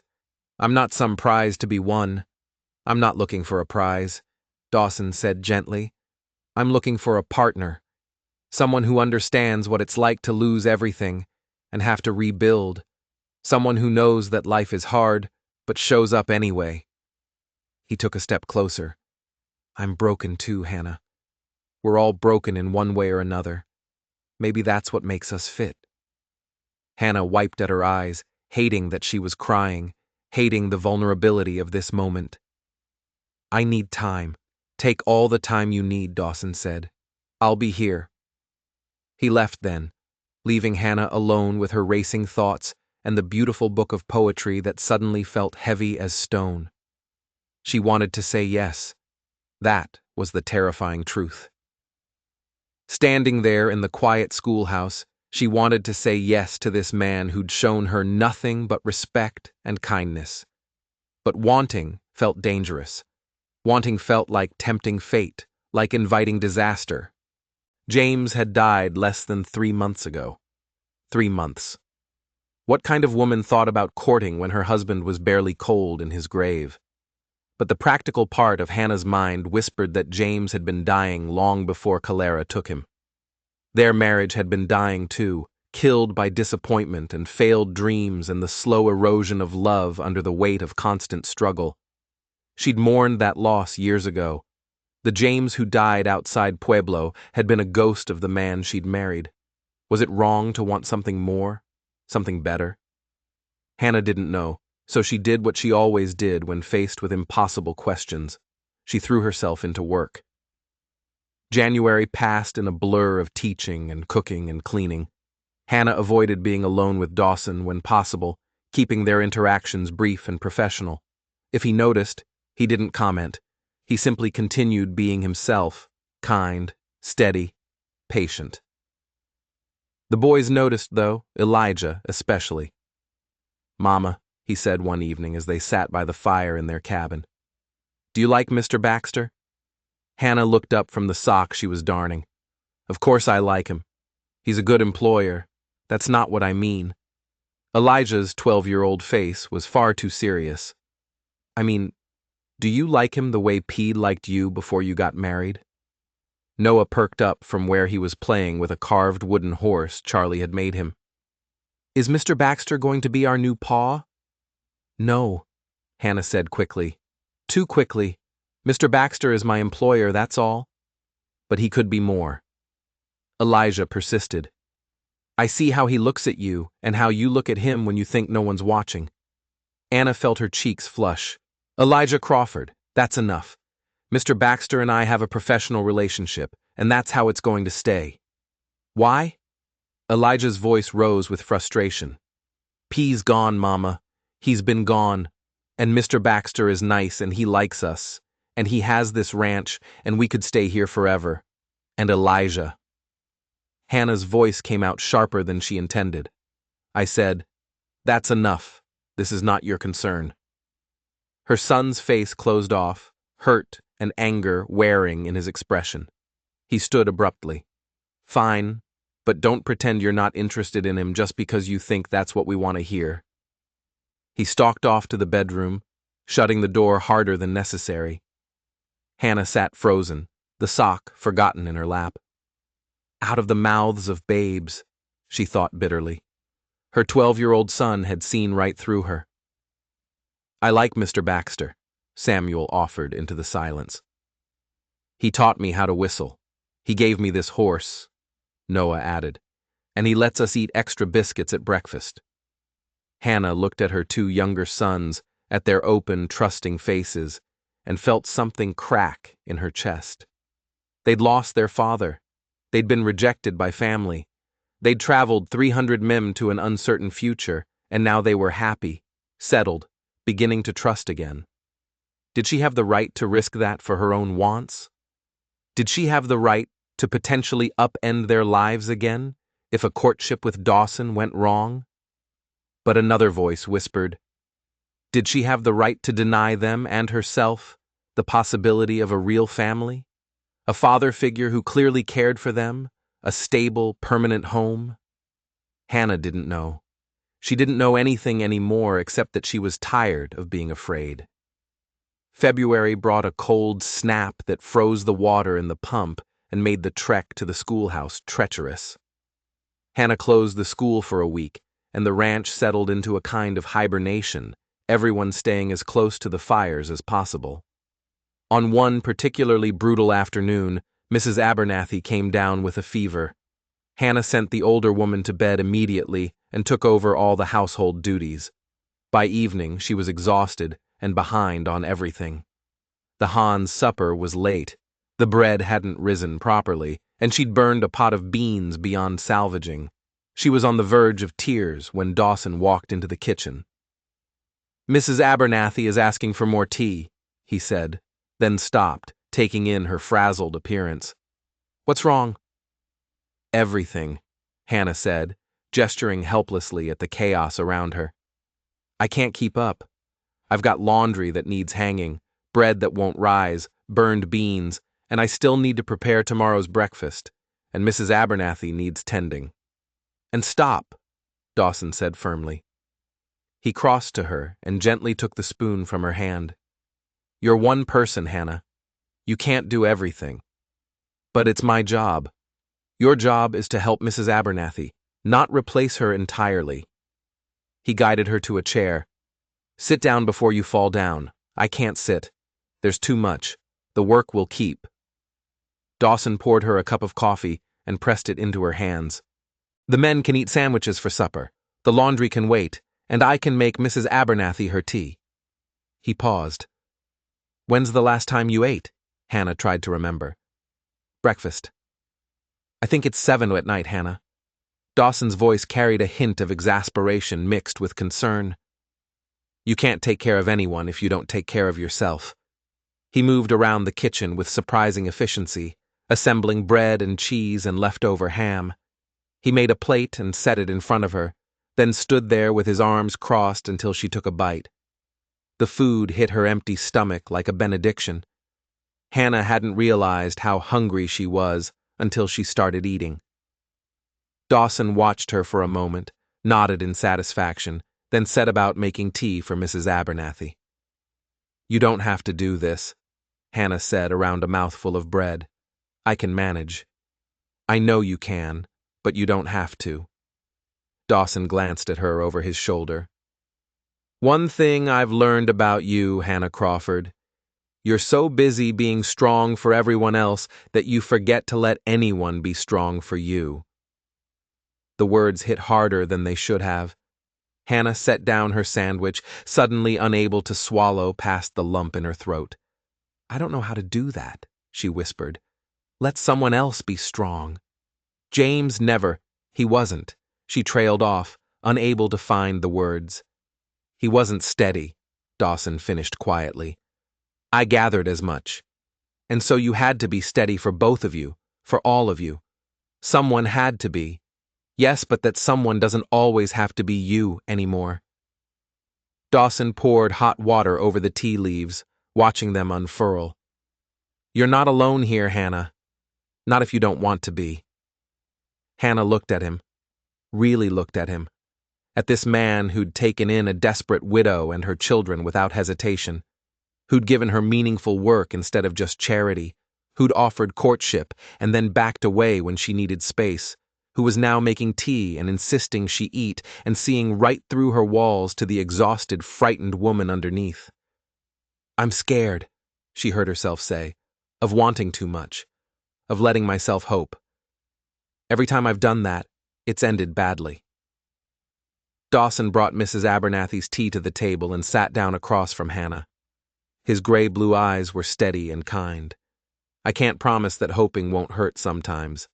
Life's too unpredictable for promises like that.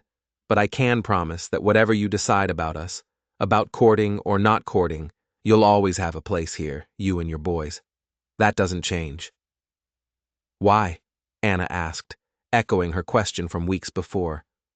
Why are you so good to us? Because you deserve goodness, Dawson said simply. Because your boys deserve a chance to be children instead of refugees. Because when I look at you, I see someone worth knowing, worth respecting, worth. He paused, then continued quietly. Worth caring for. Anna's breath caught. The kitchen suddenly felt too warm, too small, too charged with things unsaid.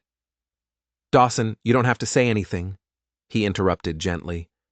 Just think about it, and in the meantime, finish your supper. I'll take this tea up to Mrs. Abernathy and let the men know supper's going to be simple tonight. After he left, Hannah sat alone in the kitchen, her half-eaten sandwich growing cold, and felt the last of her resistance beginning to crumble. She was tired of being alone, tired of being strong, tired of pretending she didn't feel something stirring in her heart when Dawson looked at her like she mattered. Maybe, she thought, maybe it would be all right to hope again. Mrs. Abernathy's fever broke after 3 days, but she remained weak. Hannah continued managing the bulk of the household work, though Dawson made sure she wasn't overwhelmed again. He enlisted some of the hands to help with heavy chores, and he himself took over several tasks that normally fell to the housekeeper. The enforced closeness meant Hannah and Dawson saw each other constantly working side by side in the kitchen, passing in hallways, coordinating meals and schedules. And slowly, gradually, Hannah felt her guard lowering. She found herself laughing at his dry observations about ranch life. Found herself looking forward to the moment each day when he'd stopped by the kitchen for his evening coffee. Found herself noticing small details about him, the way his eyes crinkled when he smiled, the gentleness of his hands when he examined a horse's injury, the patience he showed with her boys. One evening in late February, as they worked together cleaning up after supper, their hands brushed over a dish towel. It was nothing, an accident, but they both froze. The air between them seemed to thicken. Hannah Dawson said softly, I need to know, is there any chance you might say yes to my courting you? Or am I hoping for something that will never happen?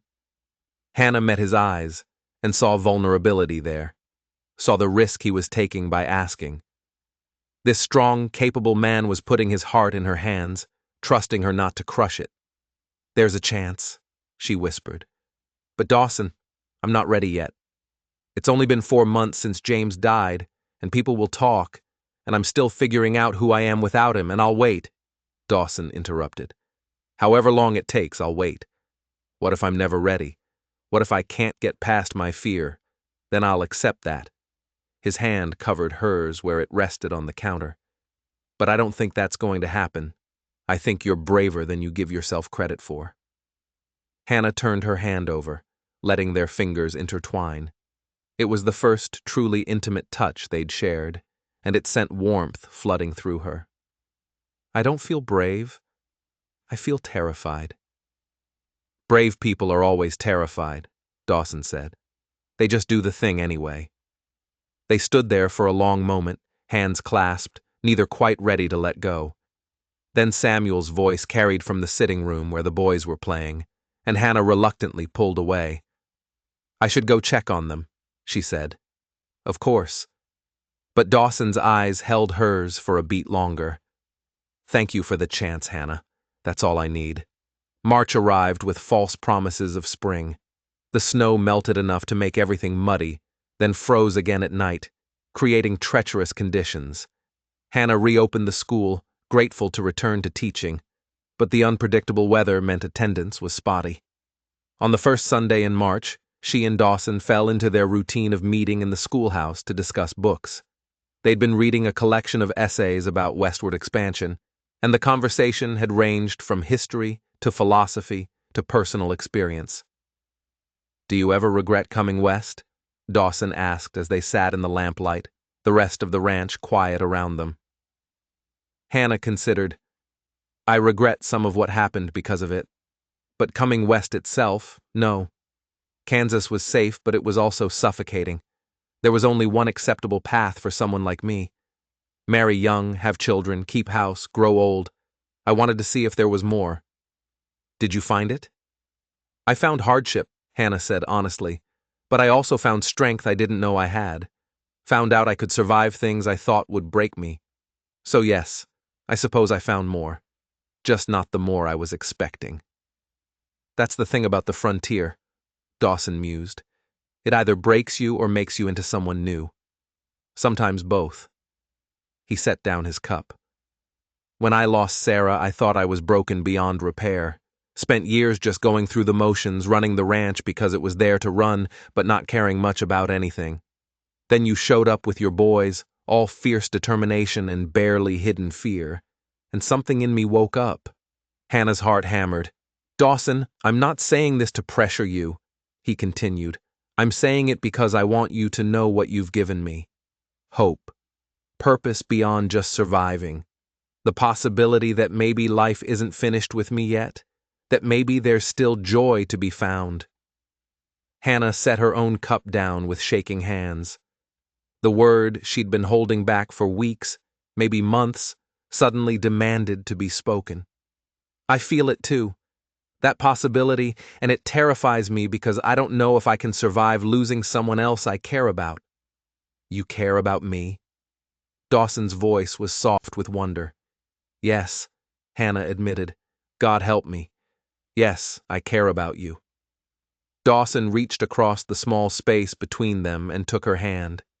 Then, that's enough for now. We'll figure out the rest as we go. They sat like that, hands clasped, neither speaking, as the lamp burned low and the night deepened around them. It wasn't a declaration of love or a promise of forever, but it was honest, and it was real, and it was theirs. The week after that conversation, influenza came to the Circle B. It started with Jesse, the young ranch hand, who came down with fever and chills. Within 2 days, 3 more of the hands were sick. Mrs. Abernathy moved the ill men into the bunkhouse and began nursing them with grim determination. But the disease was vicious. Hannah helped where she could, bringing soup and fresh water, changing sheets, monitoring fevers. She kept the school closed and kept her boys away from the main house. Terrified the sickness would spread to them. For 5 days, it seemed like they might keep it contained. Then Dawson didn't show up for breakfast. Hannah found him in his room burning with fever, his eyes glassy with delirium. Her stomach dropped to her feet. No, she whispered. Not you, please. Not you, Anna. His voice was rough, confused. What are you doing here? You're sick. She pressed her hand to his forehead and felt the heat radiating from him. I'm going to take care of you. No, the boys can't risk. The boys are fine. They're with Charlie in the foreman's house. He'll look after them. Hannah was already moving, pulling blankets, finding water, falling back on instincts she'd learned caring for James and 6 other people who'd fallen ill on their westward journey. Now stop arguing, and let me help you. What followed were 3 of the longest days of Hannah's life. Dawson's fever climbed dangerously high. He thrashed and muttered, caught in delirium, sometimes lucid enough to recognize her and sometimes lost in memories she couldn't reach. Hannah stayed by his side through all of it, bathing his face with cool cloths, coaxing water past his cracked lips, monitoring his breathing. Mrs. Abernathy tried to spell her, but Hannah refused to leave. You need rest, the older woman insisted on the 2nd night. I can't, Hannah said simply. I can't leave him. Mrs. Abernathy looked at her with knowing eyes. You love him. Hannah opened her mouth to deny it, then stopped. When had denial become impossible? When had Dawson Baxter become so essential to her that the thought of losing him made her chest feel like it was caving in? I think I might, she whispered. God help me. I think I do. Then stay, Mrs. Abernathy said gently. But don't forget to take care of yourself, too. Won't do him any good if you collapse. On the third night, Dawson's fever broke. Hannah was dozing in the chair beside his bed when she heard him whisper, "Sarah, Sarah, is that you?" Her eyes flew open. Dawson was staring at the ceiling, tears tracking down his face, his hand reaching for something, someone who wasn't there. "I'm sorry," he mumbled. "So sorry. Should have been here. Should have saved you. My fault. All my fault." Hannah's heart broke for him for the guilt he'd been carrying all these years. She took his reaching hand and held it tight. "It wasn't your fault," she said firmly, even though she knew he wasn't really hearing her. "You couldn't have known. You couldn't have stopped it." "Should have been there," Dawson insisted, his voice breaking. "She needed me and I wasn't there. Failed her. Failed our baby." "You didn't fail anyone." Hannah brought his hand to her cheek. "Sometimes death comes and there's nothing anyone can do. You're not responsible for losing her, Dawson. You're only responsible for how you lived." After Dawson's fevered eyes found her face, and for a moment she thought he truly saw her. "Hannah, yes, I'm here. I'm right here." "Don't leave," he whispered. "Please don't leave." "I won't," Hannah promised. "I'm not going anywhere." He subsided then, his breathing evening out, and Hannah sat holding his hand through the rest of that long night. And somewhere in those dark hours, she made a decision. She was done being afraid, done letting fear dictate her choices. Life was too short and too uncertain to waste time pretending she didn't want things, didn't need things, didn't love. Because she did love Dawson Baxter. Loved his quiet strength, his patient kindness, the way he'd given her family a home without asking anything in return. Loved how he made her feel capable and seen and worthy. Loved the man he was, and the man he helped her remember she could be. She loved him, and when he woke up, because he would wake up, she refused to consider any other possibility. She was going to tell him so. By morning, Dawson's fever had broken completely. He woke weak but clear-eyed, taking in his surroundings with obvious confusion. "How long?" he rasped. 3 days, Hannah said, relief making her dizzy.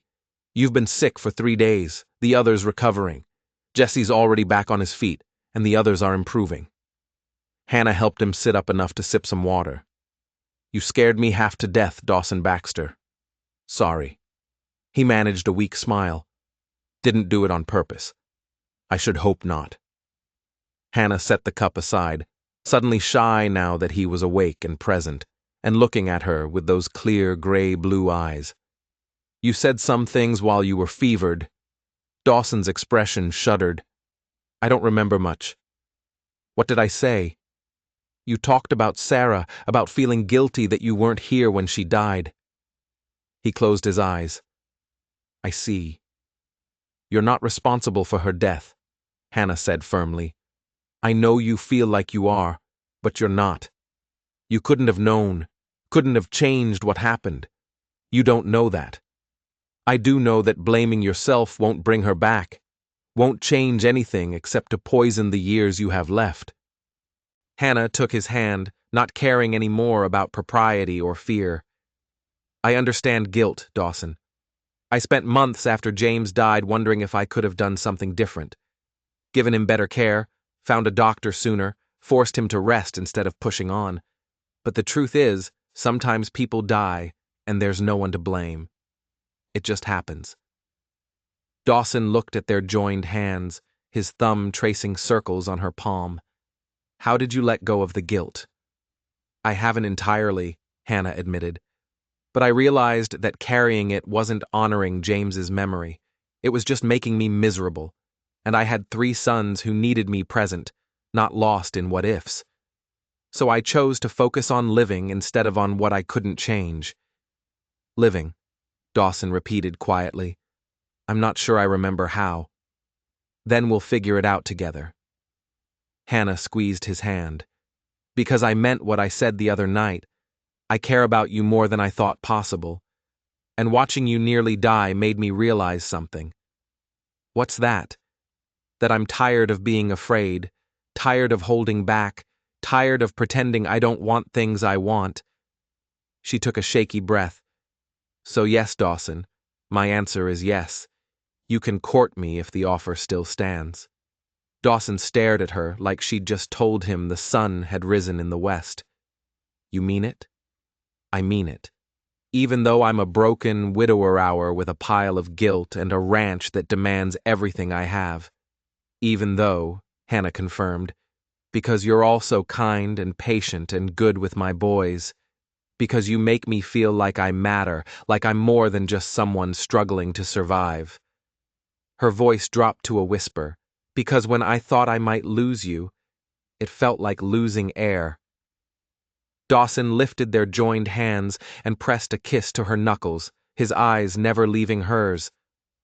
I promise you, Hannah Crawford, I will do everything in my power to be worthy of that. You already are, Anna said. You have been from the start. I was just too scared to see it. And now I'm still scared, she admitted. But I'm choosing hope anyway, choosing to believe that maybe we've both earned a second chance at happiness. Dawson pulled her closer until she was perched on the edge of his bed, their faces inches apart. Then let's take that chance together. Build something new from all our broken pieces. Together, Hannah agreed, and when he kissed her, soft and gentle and full of promise, she felt something inside her finally truly begin to heal. The kiss lingered in Hannah's mind for days afterward, gentle as it had been. She'd returned to her cabin that morning with her heart full of equal parts terror and joy, unsure which would win out. But when she'd told her boys carefully, watching their faces for any sign of distress, that Mr. Baxter had asked permission to court her, and she'd said yes, their reactions had swept away any lingering doubt. Samuel had whooped and thrown his arms around her waist.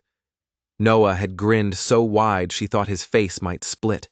And Elijah, her serious eldest, who carried too much on his young shoulders, had simply nodded and said, Good. He makes you smile, Mama. We like it when you smile. That had undone her completely. She'd gathered all three of them close and let herself cry, not from sorrow this time, but from relief and gratitude and the overwhelming realization that they were going to be all right, more than all right. They were going to be happy. The ranch hands recovered from the influenza one by one, returning to their duties with the sheepish gratitude of men who'd been well cared for. Dawson regained his strength more slowly, chafing at the forced rest, but obeying Mrs. Abernathy's stern orders to take it easy. Hannah brought him books and sat with him in the evenings, talking about everything and nothing, learning the rhythms of each other's thoughts. She learned that he'd lost his mother when he was 8, taken by pneumonia during a brutal winter, that his father had been a hard man, demanding but fair, who'd built the Circle B from nothing and expected his son to do the same. That Dawson had loved Sarah with the intense, all-consuming passion of a young man who'd never known real loss, and her death had shattered something fundamental in him. I stopped believing good things could last, he told her one evening as they sat on the porch, watching the sun paint the mountains purple and gold. Sarah and the baby dying like that. It felt like punishment for being too happy, like I'd been foolish to think I deserved joy. Hannah understood that bone deep. After James died, I felt the same way. Every good moment felt borrowed, like it would be snatched away the moment I started to trust it. Do you still feel that way? Hannah considered, watching her boys play in the yard below. Samuel was chasing chickens while Noah tried to teach him to throw a rope the way Charlie had shown him. Elijah sat on the corral fence, one of Dawson's ranch cats in his lap, looking more at peace than she'd seen him in months. Sometimes, she admitted, but less than I did. Being here, having purpose, watching my boys thrive. It's teaching me that good things can last if you tend them carefully. Like a garden, Dawson mused. Exactly like a garden. You plant seeds, water them, pull the weeds, protect them from frost, and if you're diligent and lucky, you get something beautiful. She glanced at him. We're planting something, aren't we? You and me? I hope so. Dawson reached for her hand, a gesture that was becoming natural between them. I want to do this right, Hannah. Court you properly. Show you that you can trust me with your heart. You've already shown me that, Hannah said softly. From the moment you invited us into your home during that storm, you've been showing me. Still, there's a difference between offering shelter to someone in need and this what we're building. I want you to be sure. Want your boys to be sure. Want there to be no doubt that if when this becomes something permanent, it's because we all chose it freely. The wind sent warmth flooding through Hannah's chest. He saw a future with them. Not just a possibility, but a certainty. Then court me properly, she said, squeezing his hand. I'd like that. So Dawson courted her with the patient thoroughness he brought to everything. He left wild flowers on the schoolhouse steps when they started blooming in early April. He carved a wooden doll for Samuel and found a book on horsemanship for Elijah.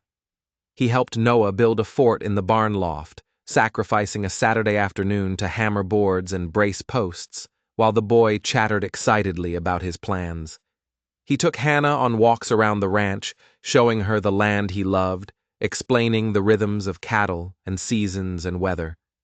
They rode out to the high meadow one Sunday afternoon, just the two of them, and sat on a rocky outcropping, watching the ranch spread out below like a kingdom. This land gets in your blood, Dawson said. My father always said that once you've ranched in Colorado, nowhere else feels like home. You start to need the mountains, like you need air. I'm beginning to understand that, Hannah replied. She'd been watching an eagle circle lazily overhead, but now she turned to look at Dawson. When I first came here, everything felt foreign. The altitude, the dryness, the way the weather changes in minutes. But now I can't imagine being anywhere else.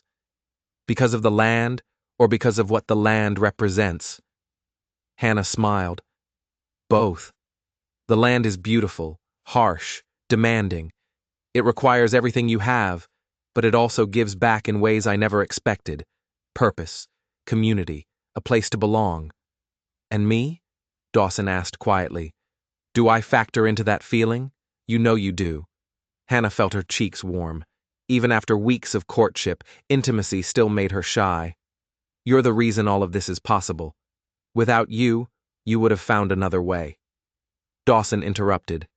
You're too stubborn and too strong to do otherwise. But I'm glad you didn't have to. Glad you're here with me instead of somewhere else struggling alone. He leaned in then and kissed her slow and sweet, and Hannah felt the last of her reservations crumble. This was right. This man, this land, this life they were building together. It was all undeniably, perfectly right. When they returned to the ranch that evening, they found Mrs. Abernathy waiting with a knowing smile and a pot roast that filled the house with mouth-watering smells. The boys were already seated at the table, faces scrubbed clean, manners on display. They insisted on waiting for you, Mrs. Abernathy said, her eyes twinkling. Said it wouldn't be proper to eat without everyone present. Hannah felt a swell of love for her sons, for their attempts to be grown up and proper, to show Dawson they could be a real family. Over supper, conversation flowed easily. Samuel told an elaborate story about the chicken that had pecked his hand. Noah demonstrated the rope trick Charlie had finally helped him master. Elijah asked intelligent questions about the spring roundup that was approaching, and Dawson answered each question with patience and interest, drawing the boys out, making them laugh, treating them like they mattered. Hannah watched it all with her heart so full she thought it might burst. This, she thought, this is what family is supposed to feel like. After the boys were in bed that night, Hannah and Dawson sat on her cabin's small porch, watching stars emerge in the darkening sky. The air was cool, but not cold, carrying the promise of true spring. "I've been thinking," Dawson said, "about what comes next for us." Hannah's pulse quickened. "What do you mean?" "I mean, I want to marry you, Hannah. Not today, not tomorrow, but soon. When you're ready. When we're both sure." He turned to face her fully. "I know it's only been a few months since James died. I know people might talk, might say it's too soon or improper, but I also know what I feel. And I know what I see when I look at you and your boys. I see my future. I see home." Hannah's eyes burned with tears. "I see that too. But Dawson, you need to understand something. I loved James once at the beginning, but our marriage became something else over the years. He was a dreamer who never learned to deal with reality, and I became the anchor that kept us from floating away completely. It was exhausting, and by the end, I think we were both just going through the motions, staying together because of the boys, and because we didn't know how to do anything else." "I'm not James," Dawson said. "I know. That's what makes this scary with James. I always knew where I stood on shaky ground, constantly bracing for the next disaster. With you, I feel solid, secure, and part of me keeps waiting for that to crumble because I don't know how to trust solid ground anymore." Dawson took both her hands in his. "Then we'll learn together. I'll show you every day that this is real, that I'm not going anywhere, that you can trust this, trust us." He paused, then added quietly, "I told you about Sarah, how losing her broke something in me, but I didn't tell you everything." Hannah waited, sensing he needed to share something difficult. "After she died, I blamed myself for years, but I also blamed her, which is worse." Dawson's voice was rough with old shame. "I was angry that she'd gotten pregnant, angry that she hadn't waited for me to get back before the baby came, angry that she'd left me alone. It was irrational and cruel and not her fault at all, but I felt it anyway. And that anger, that blame, it poisoned everything, made it impossible to grieve properly, to remember her with love instead of resentment." "What changed?" Anna asked softly. "Time and therapy of a sort. Father Murphy over in Silverton, he helped me work through it. Made me see that I was really angry at God, at fate, at the unfairness of it all. Sarah was just the easiest target." Dawson looked at Hannah with raw honesty.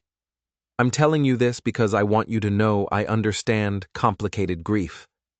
Understand feeling guilty and angry and relieved all at once. Whatever you felt about James at the end, whatever you're feeling now about moving forward, it's all valid, all acceptable." Hannah felt something break open in her chest, a truth she'd been holding back even from herself. "I was relieved when he died," she whispered. "Not glad, but relieved because it meant the struggle was over. No more watching him fail at another scheme. No more scraping by on false promises. No more pretending I believed in dreams I knew would never come true. I was relieved. And then I felt like a monster for feeling that way." "You're not a monster. You're human." Dawson squeezed her hands. "And you're free now. Free to build a life that isn't based on someone else's broken dreams." "A life with you," Hannah said, testing the words. "A life with me if you want it.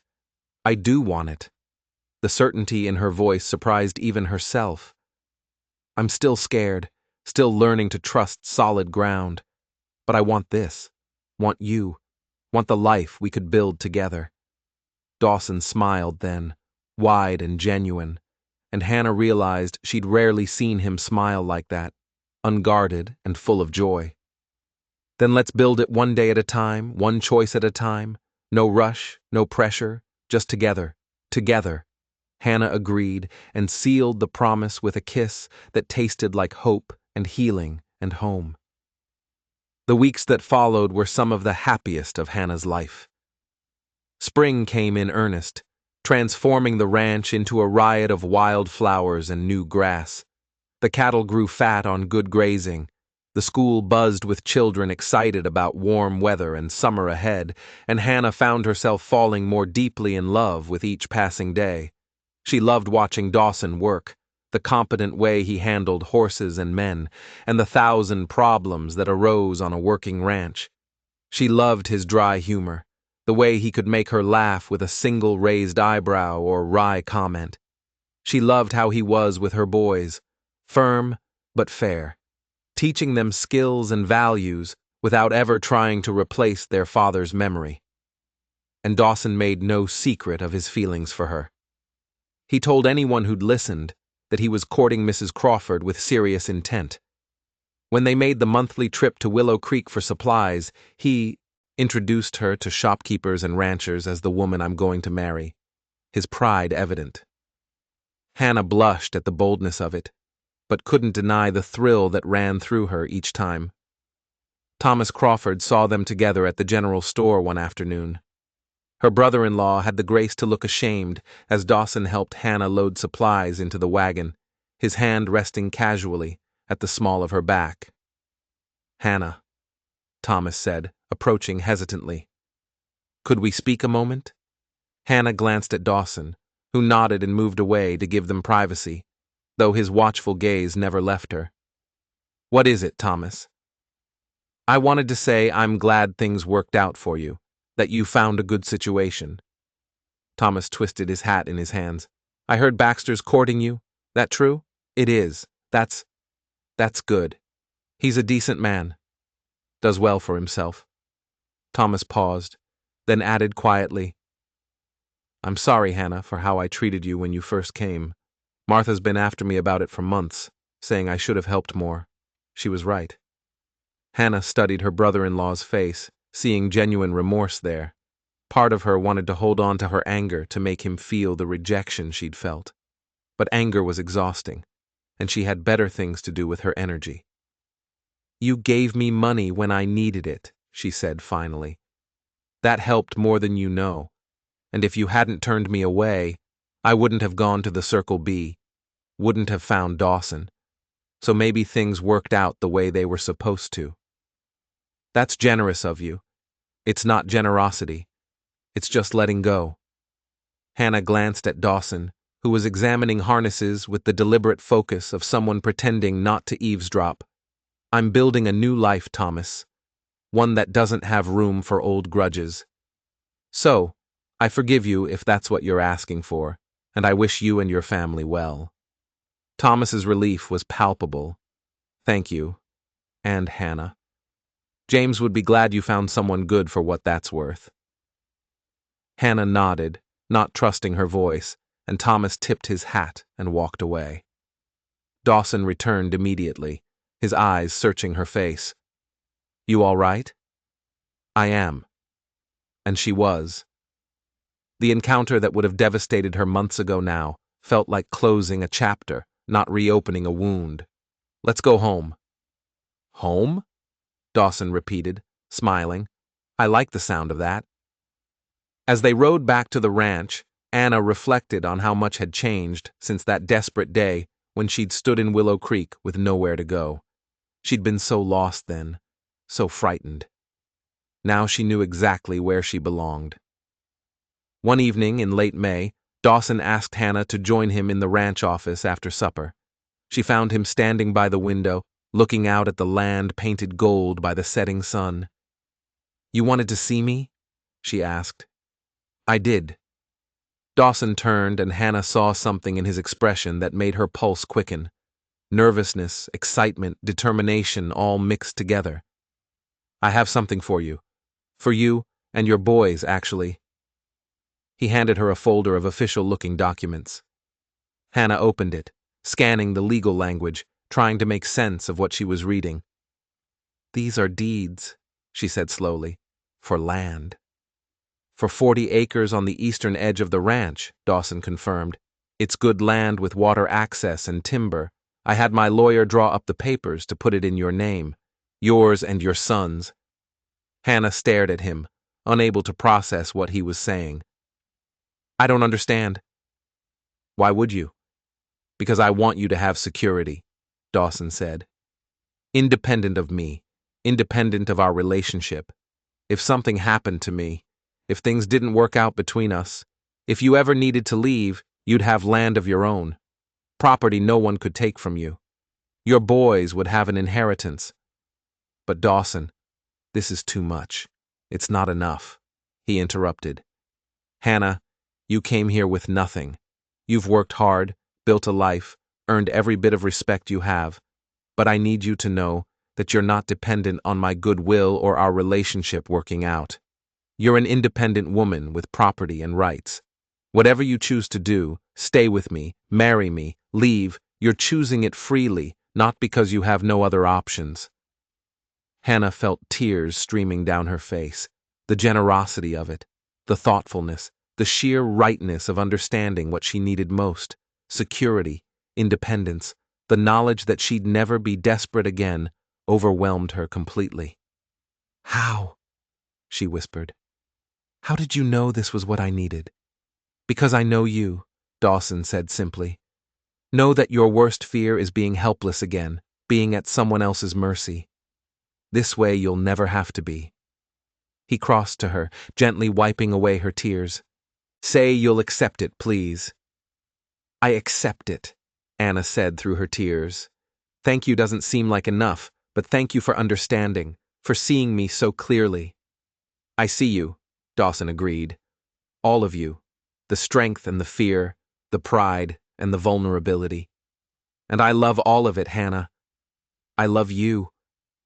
It was the first time he'd said those words.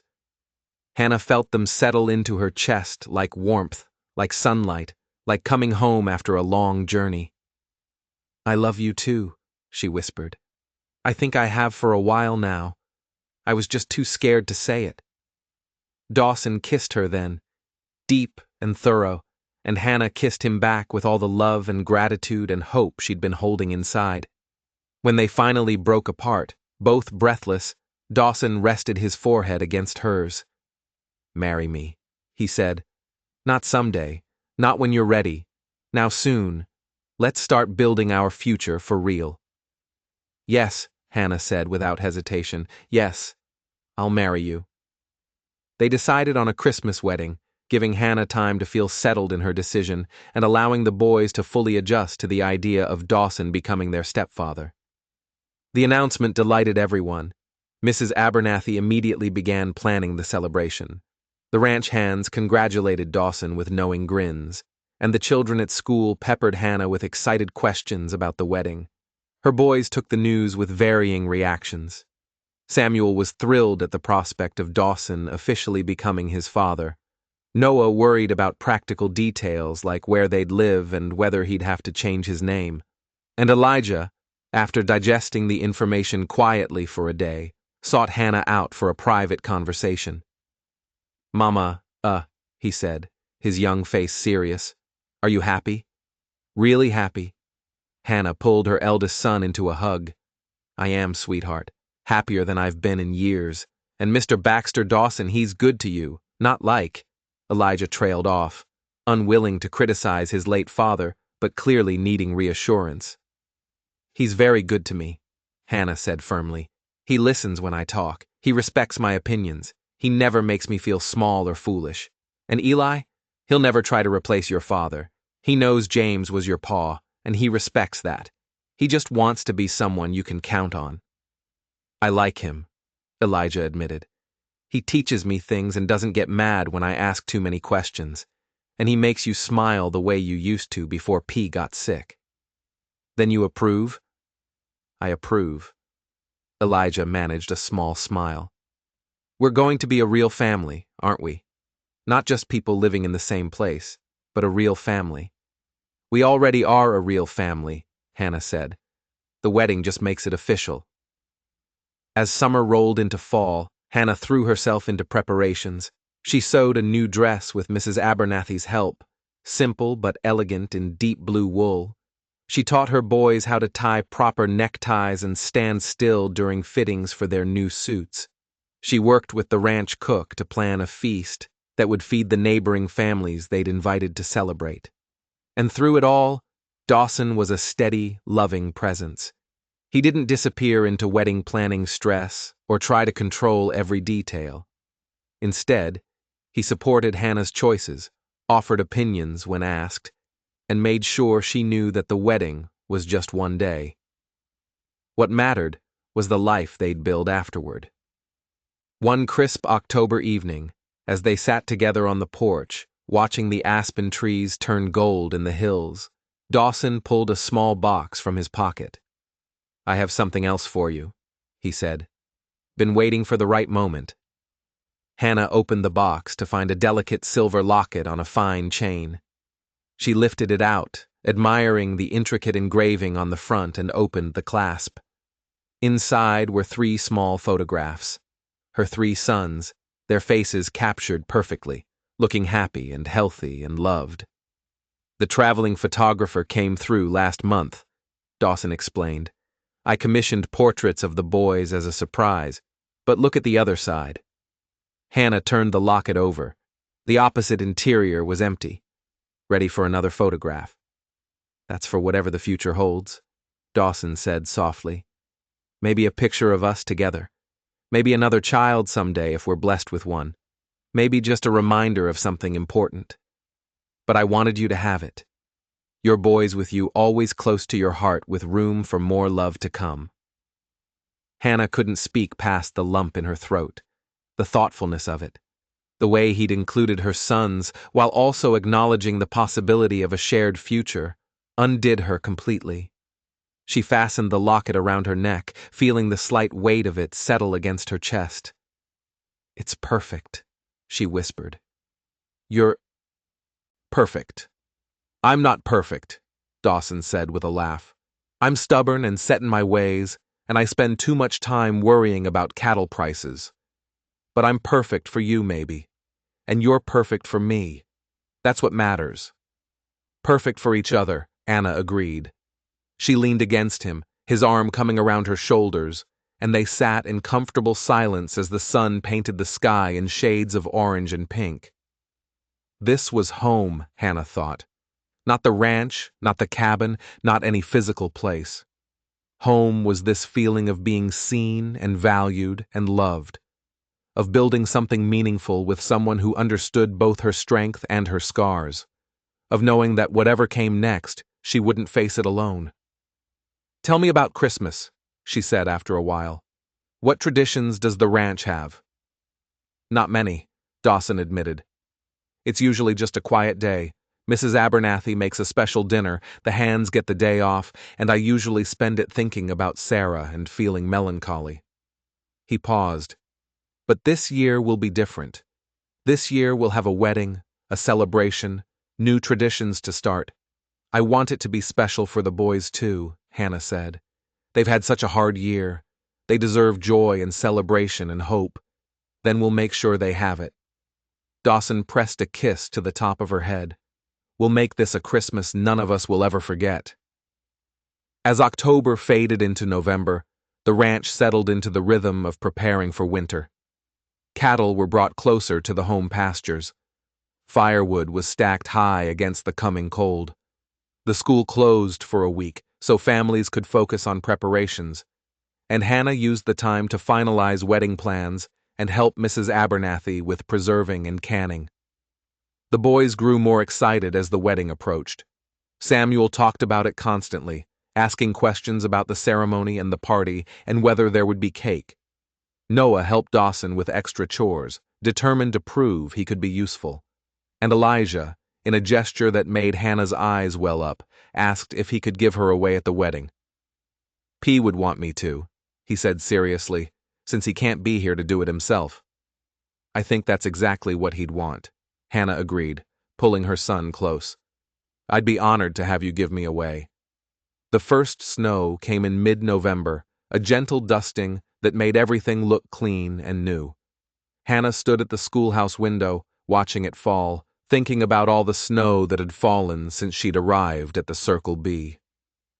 How each storm had seemed to mark a turning point in her journey, the storm that had driven her to seek shelter here in the first place, the winter cold that had brought her and Dawson closer, the illness that had forced her to confront her feelings, and now this snow, beautiful and peaceful, marking the approach of her wedding day. Miss Crawford. One of her students tugged at her skirt. "Are you going to be Mrs. Baxter after Christmas?" Hannah smiled down at the little girl. "I am. Will you still be our teacher?" "Of course. Getting married doesn't change that." "Good," the child said with obvious relief. "We like having you as our teacher. You make learning fun." After the children left for the day, Hannah tidied the schoolhouse and reflected on how much her life had changed. A year ago, she'd been struggling to survive, watching her husband die, facing an uncertain future with 3 frightened children. Now she had a home, a purpose, a man who loved her, and the promise of a future that felt solid and real. She touched the locket at her throat, feeling the outline of her sons' faces through the silver. Whatever came next, they'd face it together, her boys, Dawson, and the family they were choosing to become. As she walked back to the main house through the gently falling snow, Hannah saw Dawson on the porch waiting for her. He held out his hand as she climbed the steps, pulling her close against the cold. "Ready for this?" he asked softly. "More than ready," Hannah replied. "I've been ready for a while now. Just took me time to realize it." "Then let's finish this journey," Dawson said. "Let's make this official and start our life together properly." "Our life together," Hannah repeated, testing the words. They felt right. They felt like coming home after a long exile, like finding solid ground after drifting. They felt like the beginning of something beautiful and lasting and true. "Our life together," Dawson confirmed, and kissed her as the snow fell around them, blessing their future with soft white benediction. December arrived with clear, cold days that made everything sparkle, like the world had been dipped in diamond dust. Hannah woke on the morning of her wedding, New Year's Day, 1880, to find frost patterns on the window that looked like lace, intricate and beautiful. She lay in bed for a moment, letting the reality wash over her. Today, she would marry Dawson Baxter. Today, she would become not just Hannah Crawford, widow and survivor, but Hannah Crawford Baxter, wife and partner in building a life she'd never dared dream possible. The past weeks had been a whirlwind of preparation and anticipation. The ranch had transformed under Mrs. Abernathy's determined direction, with evergreen boughs decorating the main house and candles ready to light when evening came. Neighbors had arrived yesterday from surrounding ranches, filling every available bed and making the Circle B feel alive with community and celebration. The wedding would take place at 3, giving everyone time to rest from their travels and gather properly. Hannah rose and dressed carefully in her chemise and petticoat, her hands trembling slightly with nerves and excitement. A soft knock came at the cabin door, and Mrs. Abernathy entered carrying Hannah's wedding dress, freshly pressed and smelling faintly of lavender. "Let me help you," the older woman said, her eyes suspiciously bright. "Can't have the bride struggling with all these buttons on her own." As Mrs. Abernathy helped her into the deep blue wool dress, Hannah caught sight of herself in the small mirror propped on the dresser.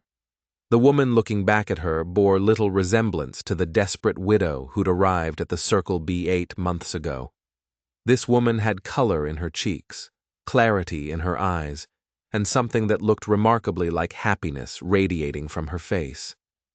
"You're beautiful, dear," Mrs. Abernathy said, fastening the last button. "Dawson's going to forget how to speak when he sees you." "I'm nervous," Hannah admitted. "Not about marrying him, I'm sure about that, but about all these people watching, about making vows in front of everyone, about promising forever when forever seems like such a long, uncertain time." Mrs. Abernathy finished gently. "That's normal. But Hannah, you've already survived forever once. You know what it takes now, and this time you're starting from a place of strength instead of naive hope. That makes all the difference." Hannah nodded, touching the locket at her throat for courage. Inside were her sons' faces, and as of yesterday, a small photograph of her and Dawson, taken by the traveling photographer, who'd passed through last month. Dawson had insisted on having it made, saying he wanted to remember this moment, the anticipation, the joy, the beginning of their life together. "Is he nervous?" Hannah asked. Pacing like a caged mountain lion, Mrs. Abernathy replied with a laugh. Charlie finally told him to go check on the horses just to give everyone a break from watching him wear a hole in the floor. She squeezed Hannah's hands. "He loves you something fierce, dear. Anyone can see it, and you love him. That's all that matters today." After Mrs. Abernathy left, Hannah's boys came tumbling in, looking unfamiliarly neat in their new suits. Samuel immediately launched himself at her, hugging her waist. "You look like a princess, Mama," he declared. "A very pretty princess," Noah added, more reserved but clearly pleased. Elijah stood slightly apart, and Hannah saw her own nervousness reflected in his serious young face. She went to him, taking his hands. "You ready for this?" she asked softly. "Are you?" he countered. "Really ready? Because once you say those vows, Mama, we're all in this together. We'll be Baxters. This will be our home for real." "I'm ready," Hannah said firmly. "Elijah, I know you've had to be strong for so long, had to worry about things no 12-year-old should worry about, but I need you to hear me now. Dawson is a good man. He'll take care of us. You don't have to carry the weight of the world anymore, sweetheart. You can just be a boy again." "What if something goes wrong?" Elijah whispered. "What if he changes? What if we lose this too?" Anna pulled her eldest son close, feeling his thin shoulders shake with fears he'd been holding inside. "Then we'll face it together, all of us. But Eli, we can't live our lives waiting for disaster. I tried that for years, and all it did was make me miserable. At some point, you have to choose to trust, to hope, to believe that good things can last if you tend them carefully." Elijah pulled back, swiping at his eyes. P used to make promises he didn't keep. "How do I know Dawson's promises are different?" "Because Dawson's already kept the promises that matter most," Hannah said. "He promised us shelter, and he's given us a home. He promised honest work, and he's given me purpose.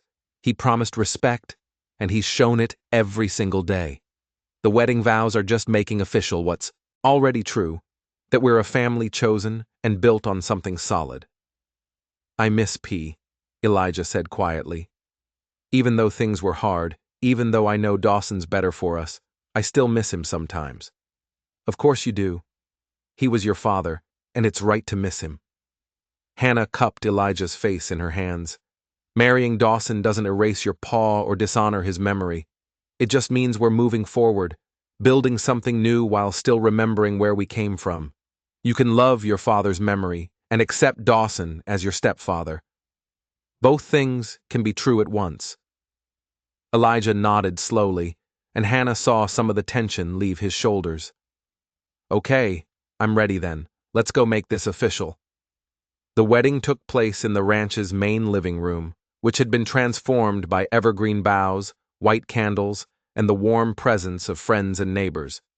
Father Murphy had traveled from Silverton to perform the ceremony, and he stood now before the stone fireplace, his weathered face kind as he waited for the bride. Hannah stood in the doorway, with Elijah's arm linked through hers, looking at the gathered faces.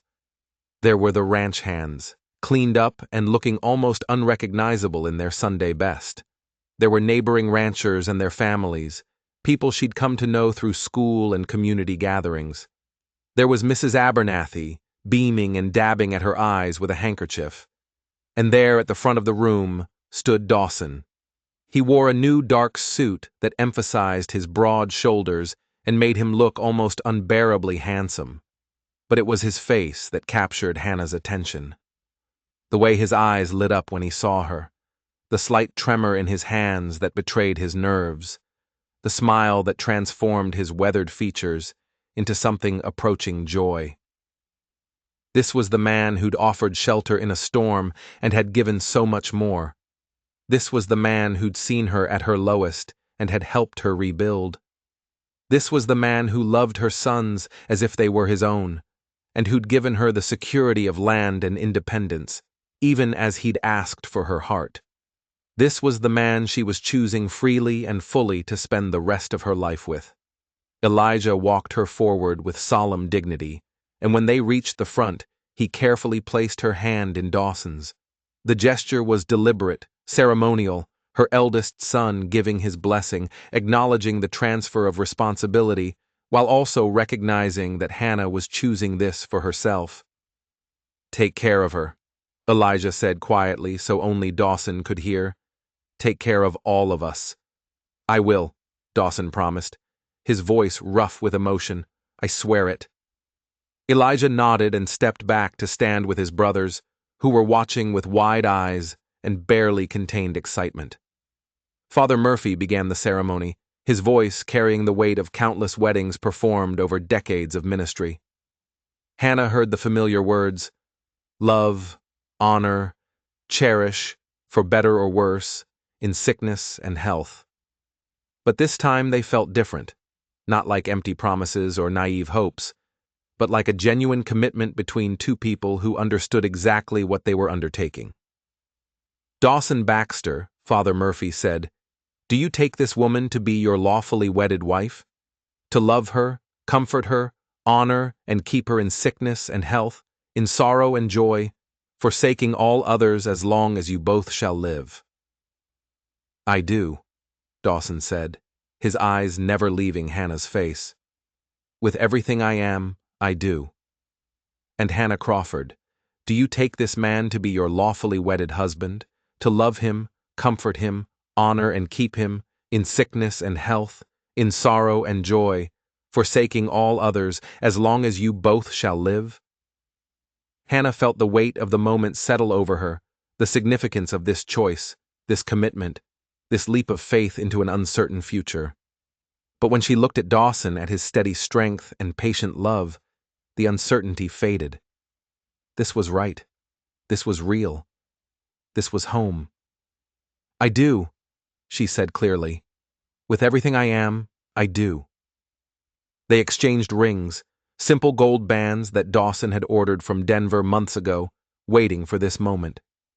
As he slid the ring onto her finger, his hands were gentle but sure, and Hannah felt the physical weight of the commitment settling into place alongside the emotional one. "By the power vested in me," Father Murphy said with a smile, "I now pronounce you husband and wife. Dawson, you may kiss your bride." Dawson cooped Hannah's face in his hands, his thumbs brushing away tears she hadn't realized were falling, and kissed her softly. It was a promise and a beginning, tender and filled with hope. The room erupted in applause and cheers, but Hannah barely heard it. All she could focus on was Dawson's smile, the way he looked at her like she was the most precious thing in his world. "Hello, wife," he murmured against her lips. "Hello, husband," Hannah replied, testing the words. They fit perfectly. The celebration that followed was joyous and loud, filled with music and laughter, and more food than Hannah had seen in one place in years. Mrs. Abernathy had outdone herself with a feast that included roasted beef, potatoes, fresh bread, vegetables from the root cellar, and a magnificent cake that made Samuel's eyes go wide with delight. Hannah moved through the party in a daze of happiness, accepting congratulations and well wishes from neighbors who'd become friends. Thomas Crawford and his wife Martha had come, and Thomas pulled Hannah aside during the festivities. "I'm happy for you," he said awkwardly. "Truly, Baxter's a good man, and you deserve good things after everything. Thank you, Thomas. That means a lot." Hannah found she bore no resentment toward her brother-in-law anymore. His rejection had hurt terribly at the time, but it had also pushed her toward this life, this man, this happiness. "You and Martha are welcome to visit any time. The boys should know their uncle and aunt." Martha, standing nearby, burst into tears and hugged Hannah tightly. "I wanted to help you so badly that day," she whispered. "But Thomas was so set against it, and I didn't know how to change his mind. I'm so sorry." It's in the past, Hannah said gently. Let's focus on moving forward. Let's be family now, the way we should have been all along. As evening fell and the party showed no signs of slowing, Dawson found Hannah and pulled her aside onto the porch. The night was cold, but clear. Stars scattered across the sky like salt spilled on black velvet. They could hear the celebration continuing inside, music and laughter and the sounds of community. But out here it was quiet, intimate, theirs. Happy? Dawson asked, wrapping his coat around her shoulders. Completely? Hannah said, leaning into his warmth. I keep thinking I should pinch myself to make sure this is real. It's real. Dawson turned her to face him, his hands resting on her waist. You're my wife now, Hannah Baxter. We're bound together, legal and proper. You and me and your boys. Our boys. We're a family. Our boys, Hannah repeated, loving the sound of it. Dawson, I need you to know something. I'm not coming to this marriage as some grateful woman who owes you everything. I'm coming as your equal, your partner. What we build together, we build as a team. I wouldn't want it any other way, Dawson said. Seriously, I don't need a grateful wife, Hannah. I need a strong partner who challenges me and supports me and builds this life alongside me. That's what you are. That's what we'll be. I love you, Hannah said, the words coming easier each time she spoke them. I love your strength and your kindness and the way you never made me feel less than for needing help. I love how you are with my sons, patient and fair and present in a way their father never managed to be. I love how you see me, really see me. Not just the role I play, but the person I am underneath. And I love you, Dawson replied, his voice thick with emotion. Love your fierce determination and your tender heart.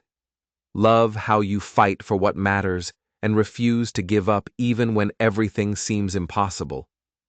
Love how you've made this house feel like a home again after so many years of it being just a place I lived. He paused, then added quietly, Sarah would have liked you. I think would have appreciated your strength and your honesty. I think she'd be glad I found you, found happiness again. Hannah felt tears prick her eyes. James would have liked you too, would have envied me finding someone so steady and reliable. He always wished he could be those things, but never quite managed it. She touched the locket at her throat. We're honoring their memories by living fully, by choosing joy. That's what they'd want for us. They stood together in the cold starlight, two people who'd known profound loss and had somehow found each other in the aftermath. The sounds of celebration drifted out from the house, their boys laughing, Mrs. Abernathy's voice raised in song, the stomp of boots on wooden floors as someone started dancing. Should we go back in? Hannah asked. In a minute. Dawson pulled her closer. I want to remember this moment, just the two of us at the beginning of our life together. I want to remember how you look right now with starlight in your hair and hope on your face. Want to remember that we chose this, chose each other, despite all the reasons we could have stayed safe and separate. I'll remember too, Hannah promised. We'll remember that you gave me more than shelter and employment. You gave me back myself. Reminded me I was more than just a survivor, more than just a mother fighting to keep her children fed.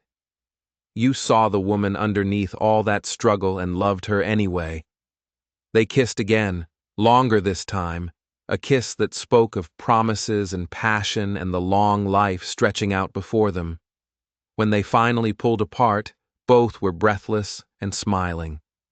Come on, Mrs. Baxter, Dawson said, taking her hand. Let's go celebrate our marriage properly, and later, after everyone's gone to bed, I'll show you the surprise I've been working on. What surprise? If I told you, it wouldn't be a surprise. Dawson's eyes twinkled with mischief. Trust me. Always, Hannah said, and meant it. The party continued late into the night with music and dancing and storytelling that had everyone laughing until their sides hurt. Hannah danced with Dawson, with her sons, with ranch hands and neighbors who'd become friends. She ate cake and accepted toasts, and felt more alive than she had in years. Samuel fell asleep on Charlie's lap around 9 exhausted from excitement. Noah followed an hour later, curled up on the sofa with his head on Elijah's shoulder. Only Elijah remained awake as the party wound down, helping clear dishes and watching the adults with the solemn interest of a boy on the cusp of understanding grown-up matters. Finally, around midnight, the last of the guests retreated to their rooms or the bunkhouse, leaving the main house quiet. Mrs. Abernathy shooed Hannah and Dawson toward the door with a knowing smile. "Off with you both. I'll make sure the boys get tucked in properly. Go enjoy your wedding night." Hannah blushed, but let Dawson lead her out into the cold night. They didn't head toward the main house or her cabin, but instead walked toward the barn. Hannah gave him a questioning look. "The surprise is in here," Dawson explained, pushing open the barn door. Inside, lamplight glowed warm and golden, but it wasn't coming from the main barn area. It was coming from what had been the old tack room. Dawson led Hannah there and opened the door with a flourish. Hannah gasped. The tack room had been completely transformed into a cozy private space. A proper bed dominated the center, piled high with quilts and pillows. A small stove in the corner radiated heat. Rugs covered the floor, and curtains framed a window that looked out over the moonlit pastures. Books lined a shelf on one wall, and there was even a small table with 2 chairs. "I know it's not fancy," Dawson said nervously, "but I wanted us to have our own space, at least for tonight, somewhere private where we could really start our marriage. Tomorrow we'll figure out the permanent living arrangements, whether you want to move into the main house or build onto your cabin or whatever you prefer. But tonight, this is ours." Hannah walked into the room slowly, taking in every thoughtful detail. The books were ones she'd mentioned wanting to read. The quilts were ones Mrs. Abernathy had been working on for months, she now realized. Even the curtains matched the blue of her wedding dress. "You did all this for me," she whispered. "For us," Dawson corrected. "I wanted our first night as husband and wife to be special. Wanted you to feel cherished and valued and loved." Hannah turned to him with tears streaming down her face. Happy tears this time, grateful tears. "How did I get so lucky? How did I stumble into your life right when I needed you most?" "I think we stumbled into each other's lives right when we both needed it," Dawson said, pulling her close. "You needed shelter and purpose. I needed hope and a reason to live instead of just survive. We saved each other, Hannah. That's what makes this real." He kissed her then, and Hannah kissed him back, with all the love and passion and gratitude she'd been holding inside. They'd both walked through fire to get here, through loss and grief and desperation, and somehow they'd found each other on the other side, found healing and shared understanding, found strength and mutual respect, found love in the most unexpected of places. When morning came, Hannah woke wrapped in her husband's arms, warm and safe, and happier than she'd ever imagined possible. Pale winter light filtered through the curtains, painting everything in soft gold. She could hear the sounds of the ranch waking up outside, horses nickering, the ranch hands starting their day, Mrs. Abernathy's voice calling the boys to breakfast. Her boys. They're boys now. "Good morning, wife," Dawson murmured against her hair. "Good morning, husband." Hannah smiled against his chest. "What happens now?" "Now we live," Dawson said simply. "We work the ranch and raise the boys and build the life we want.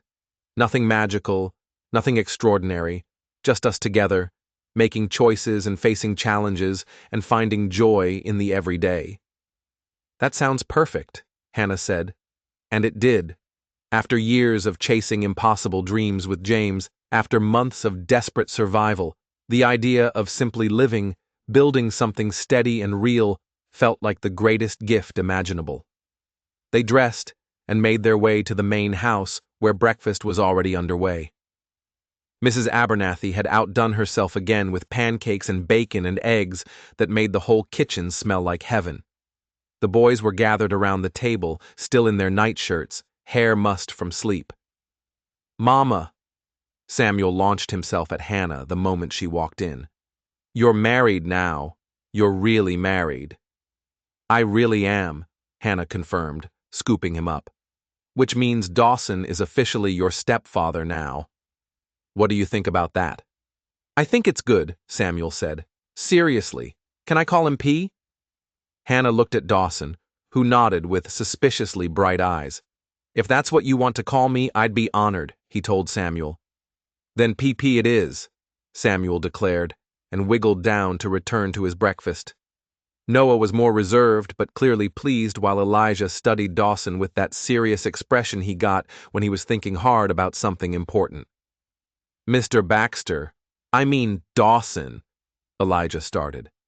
"You can call me whatever you're comfortable with," Dawson interrupted gently. "Dawson, Mr. Baxter, or eventually P if that feels right. There's no rush, no pressure." "I think I'll stick with Dawson for now," Elijah said. "But I wanted to say thank you for taking care of Mama, for taking care of us. I know we're not your blood children, but you're mine now," Dawson said firmly. "Blood or not, you're mine, all three of you. And I'll do everything in my power to give you a good life, to teach you what I know, to be someone you can count on. That's my promise to you boys, same as it is to your mother." Elijah nodded, satisfied, and returned to his breakfast. But Hannah saw the relief on his face, the loosening of tension he'd been carrying for far too long. After breakfast, the guests began departing, heading back to their own ranches and lives. Hannah stood on the porch with Dawson, waving goodbye to neighbors who'd become friends, feeling the satisfaction of community and belonging. Thomas and Martha were among the last to leave. "Take care of yourself, Hannah," Martha said, hugging her tightly. "And come visit us sometime. The children would love to know their cousins." "We will," Hannah promised. "Family should stay connected." After everyone had gone and the ranch settled back into its normal rhythm, Dawson called a family meeting in the main house. He, Hannah, and the three boys gathered in the living room, the winter sun streaming through the windows. "Now that your mother and I are married," Dawson began, "we need to make some decisions about how we want to live. The cabin is yours by right. It was part of your mother's employment agreement. But there's plenty of room in this house, and I'd like us all to be together under one roof if you're amenable. What do you boys think? Could we each have our own room?" Noah asked hopefully. "You could," Dawson confirmed. "There are 4 empty bedrooms upstairs. You each could have your own space." "I vote for moving into the big house," Samuel said immediately. "It's warmer and has more room to play when it's cold outside." "Elijah," Hannah prompted her eldest son, considered carefully. "Will we still own the cabin? Still have it as ours?" "Absolutely," Dawson said. "In fact, as you boys get older, one of you might want to use it. When you're grown and starting out on your own, you'll have that space." "Then, I think we should move into the main house," Elijah decided. "Be a real family all together." "Real family it is," Hannah said, her heart full. "When should we move our things?" "No rush," Dawson said. "Take your time. Settle in at your own pace. This is your home now. All of it. You get to decide how to make it yours." Over the following weeks, they settled into new rhythms. The boys moved into the main house, each claiming a bedroom and slowly personalizing their spaces. Hannah consolidated her teaching materials and personal belongings, marveling at how much more spacious everything felt. She and Dawson took over the large bedroom on the second floor, and Mrs. Abernathy moved to a smaller room on the first floor that she declared much more sensible for a woman my age with complaining knees. The ranch work continued as always, with Dawson managing the business and Hannah teaching school 3 days a week, while helping with household duties the rest of the time. But now there was a new dimension to everything, the sense of partnership, of building something together, of family in the truest sense. Hannah discovered that marriage to Dawson was different from anything she'd experienced with James. Where James had been impulsive and dreamy, often making decisions without consulting her, Dawson sought her opinion on everything from cattle sales to what color to paint the barn. Where James had withdrawn when times were hard, Dawson became more present, more communicative. Where James had seen her domestic skills as her only value, Dawson celebrated her teaching and encouraged her intellectual pursuits. "You're different than I expected," Hannah told him one evening as they sat by the fire, her knitting needles clicking softly. "More partner than patriarch." "I had a good teacher," Dawson replied. "My mother, before she died, she made it clear to my father that their marriage was a partnership, that he needed her wisdom as much as she needed his strength. I remember watching them make decisions together, respecting each other's views. That's the kind of marriage I want." "That's the kind of marriage I want too," Hannah said. "The kind where we both have a voice, where we face things together." "Then that's what we'll have," Dawson promised. Winter deepened, bringing snow and cold that kept everyone close to home. The school closed for a few weeks during the worst of it, and Hannah used the time to catch up on mending and planning lessons for spring. The boys thrived, growing stronger and more confident with each passing day. Samuel lost a tooth and was convinced the tooth fairy would leave him something extra special because I live on a ranch now. Noah became obsessed with learning to rope, practicing for hours with patient instruction from Charlie, and Elijah, at Dawson's encouragement, started keeping a journal, recording life on the ranch and his observations about everything from weather patterns to cattle behavior. On Valentine's Day, Dawson surprised Hannah with a trip to town, just the two of them, leaving the boys in Mrs. Abernathy's capable hands.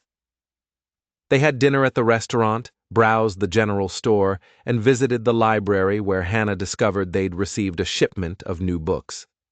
Dawson bought her 6 books without batting an eye at the cost, saying simply, "You need them for teaching. Consider it an investment in the ranch's future." As they drove home in the wagon wrapped in blankets against the cold, Hannah reflected on how different her life had become. "A year ago, I was watching James die in a camp outside Pueblo," she said quietly. "I was terrified and alone and had no idea how we'd survive. Now look at me. Married to a good man, living in a real home, teaching children, watching my boys grow into who they're meant to be. It feels like a dream sometimes." "It's not a dream," Dawson said, pulling her closer. "It's real life. Hard-earned, well-deserved real life." "Do you ever worry it will all fall apart?" Hannah asked. "That we'll wake up one day and discover we've been fooling ourselves sometimes," Dawson admitted. "But then I remember that we've both survived the worst life can throw at us. We've been tested by loss and hardship and desperation, and we're still standing. That's not luck or foolishness. That's strength. So if challenges come, and they will, we'll face them the way we've faced everything else. Together." "Together," Hannah echoed, and the word felt like a talisman against fear, a promise that she'd never have to face the darkness alone again. Spring came late that year, but when it arrived, it transformed the ranch into something magical. Wild flowers carpeted the meadows in waves of purple and yellow and white. Calves were born, their long legs wobbling as they took their first steps. The creek swelled with snowmelt, rushing and tumbling over rocks in joyful chaos, and Hannah discovered she was pregnant. She'd suspected for a few weeks, but had waited to be certain before telling anyone. Now, sitting at the breakfast table with Dawson and the boys on a bright April morning, she felt the news bubbling up inside her, demanding to be shared. "I have something to tell everyone," she said, setting down her coffee cup. 5 faces turned to her expectantly. Dawson, the 3 boys, and Mrs. Abernathy, who joined them for breakfast. "I'm expecting a baby," Hannah said simply. "Sometime in the fall, we'll have a new addition to the family." For a moment, there was stunned silence. Then Samuel whooped. Noah grinned, and Elijah's face split into a rare, unguarded smile. But it was Dawson's reaction that Hannah focused on. the way his eyes filled with tears, the way his hands shook as he reached for hers, the naked hope and joy and wonder on his face. "A baby," he whispered. "We're having a baby." "We are," Hannah confirmed. "Are you happy?" "Happy doesn't begin to cover it," Dawson said roughly. He stood and pulled her into his arms, holding her tight. "Hannah, I never thought after losing Sarah and our baby, I never let myself hope I'd have another chance at fatherhood. But now," his voice broke, "now I get to do it right. Get to be there from the beginning. Get to watch you carry our child and be present for every moment." "Am I going to be a big brother?" Samuel asked, bouncing in his chair. "Can I teach the baby things?" "You're already a big brother to Noah," Elijah pointed out. "But yes, now you'll be one to the new baby, too. We all will be." "I hope it's a girl," Noah said thoughtfully. "Too many boys around here already."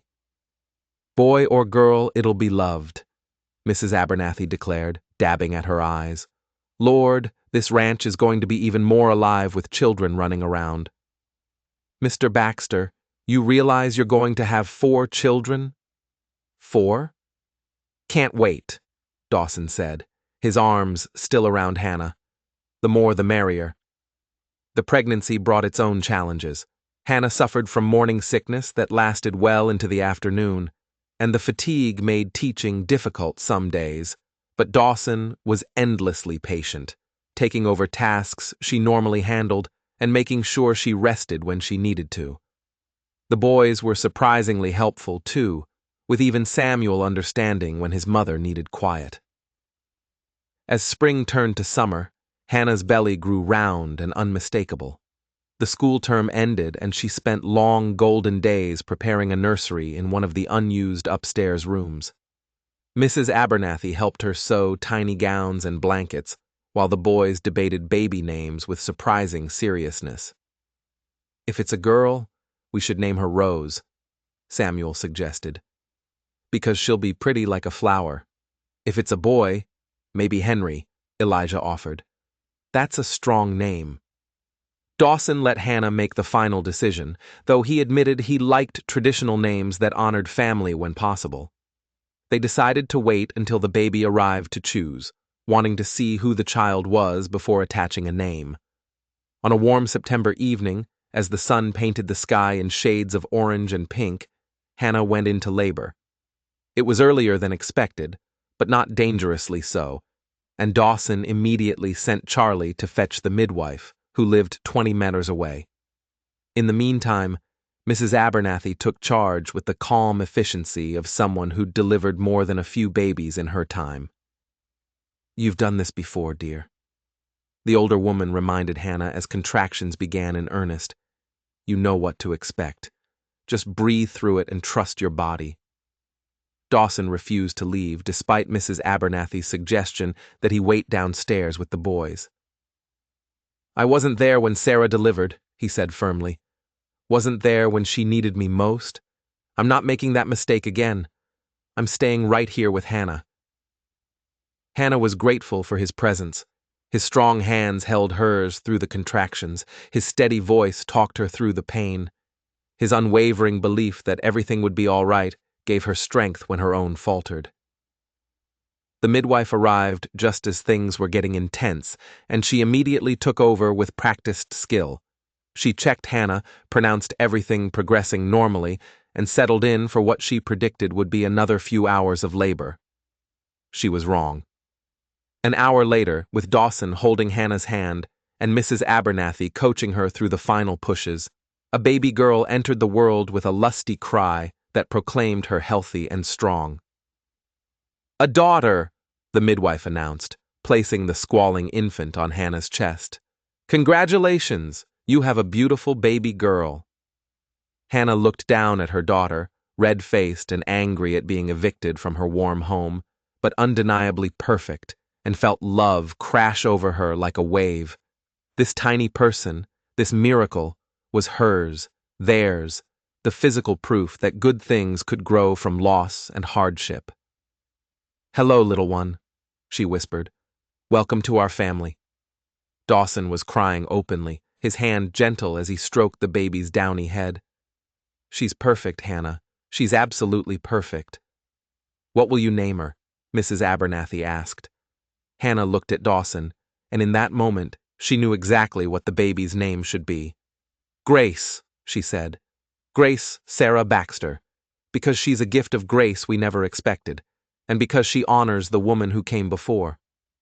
Dawson's breath caught. "You do that. Name her after Sarah. Sarah was part of your story, part of what made you who you are," Hannah said gently. "And this baby is part of our story, proof that love can bloom again after loss. Grace. Sarah feels right. It's perfect," Dawson whispered, pressing a kiss to Hannah's forehead.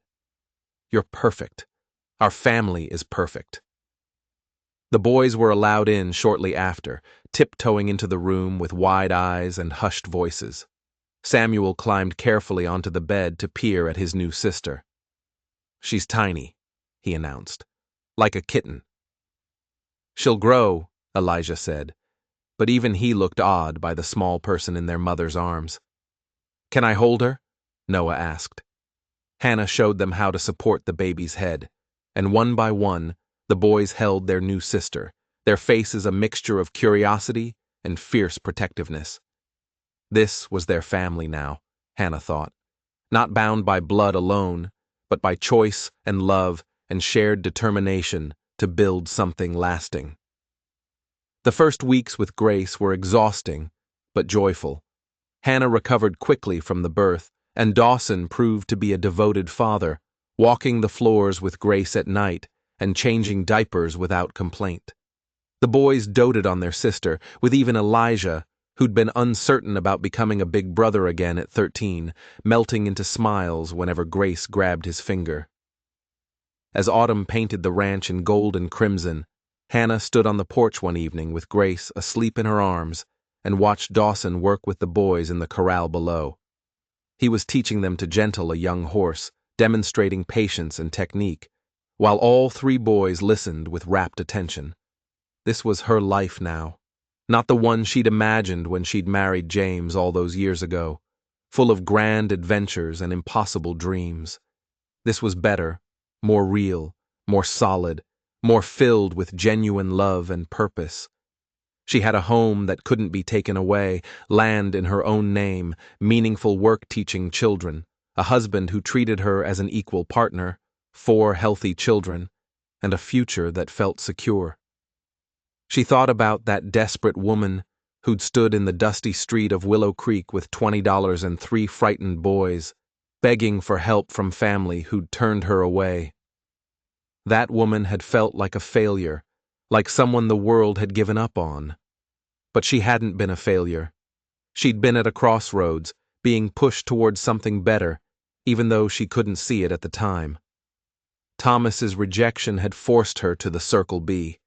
The Circle B had led her to Dawson. Dawson had given her the foundation to rebuild not just her life, but herself. "Mama, look." Samuel's voice carried across the yard. "I'm doing it. The horse likes me." Hannah smiled and waved, then looked down at Grace, who was beginning to stir. The baby's eyes, blue like her father's, blinked open, and Hannah felt that rush of overwhelming love that still surprised her with its intensity. "You're so lucky, little one," she whispered to her daughter. "You're being born into safety and love, into a family that chose each other and fights for each other. You'll never know what it's like to be desperate or afraid, or wondering where your next meal will come from. That's my gift to you. The security I fought so hard to find." Dawson climbed the porch steps then, sweaty from work, but smiling. "How are my girls?" "Perfect," Hannah said, and meant it. "We're absolutely perfect." He wrapped his arms around her from behind, careful not to jostle the baby, and they stood together, watching the sun sink toward the mountains. The boys' laughter drifted up from the corral. Smoke rose from the chimney where Mrs. Abernathy was preparing supper. Cattle loaded in the distance. Everything spoke of life and continuity and home. "Happy?" Dawson asked softly, echoing the question he'd asked so many times before. Completely, Hannah replied, the same answer she always gave, but with even more conviction now. I have everything I need right here. You, the boys, Grace, this land, this life we've built. It's more than I ever dreamed possible. We've come a long way, Dawson mused. Both of us. From loss and loneliness to this, to family and purpose and joy. The road was hard, Hannah acknowledged, but I wouldn't change it. Every difficulty, every setback, every moment of despair, it all led here. To this moment, to this family, to this home. She turned in his arms so she could see his face. This man who'd given her so much more than shelter and employment. Who'd given her back herself and shown her what real partnership looked like. Who loved her with a steady, unwavering devotion that made her feel cherished every single day. Thank you, she said, for seeing me that day when I drove up desperate and afraid. For taking a chance on a widow with 3 children and nothing to offer but hard work. For showing me what home really means. Thank you for letting me, Dawson replied. For trusting me with your heart when you had every reason to guard it carefully. For bringing life and laughter back to this ranch. For giving me a family again. He pressed a kiss to the top of Grace's head, then to Hannah's lips. For giving me a reason to believe in second chances. As the last light faded from the sky and stars began to emerge, they went inside together. The house was warm and bright, filled with the sounds of family, Mrs. Abernathy calling them to supper, the boys arguing good-naturedly about whose turn it was to set the table, the crackle of the fire in the hearth. Hannah looked around the room at all these faces she loved, at this life she'd built from the ashes of loss and desperation, and felt peace settle into her bones. She was home, not just in a physical place, though the Circle B would always be that for her, but home in a deeper sense, in herself, in her relationships, in the knowledge that she was exactly where she belonged. The widow who'd found home again was a widow no more. She was a wife, a mother, a teacher, a partner. She was Hannah Crawford Baxter, and she'd earned every bit of joy she now held. From rejection to belonging, from sorrow to joy, from desperation to abundance. The journey had been long and hard and sometimes unbearable, but it had brought her here, to this moment, to this family, to this love, and that made every struggle worth it. As they gathered around the table for supper, Dawson at one end and Hannah at the other, with their children between them. Someone Samuel probably said grace. Hannah listened to the familiar words with her hand resting over her heart, feeling the locket there with its photographs of her family, and added her own silent prayer of thanksgiving for second chances. For grace that blooms from dust. For love that heals old wounds.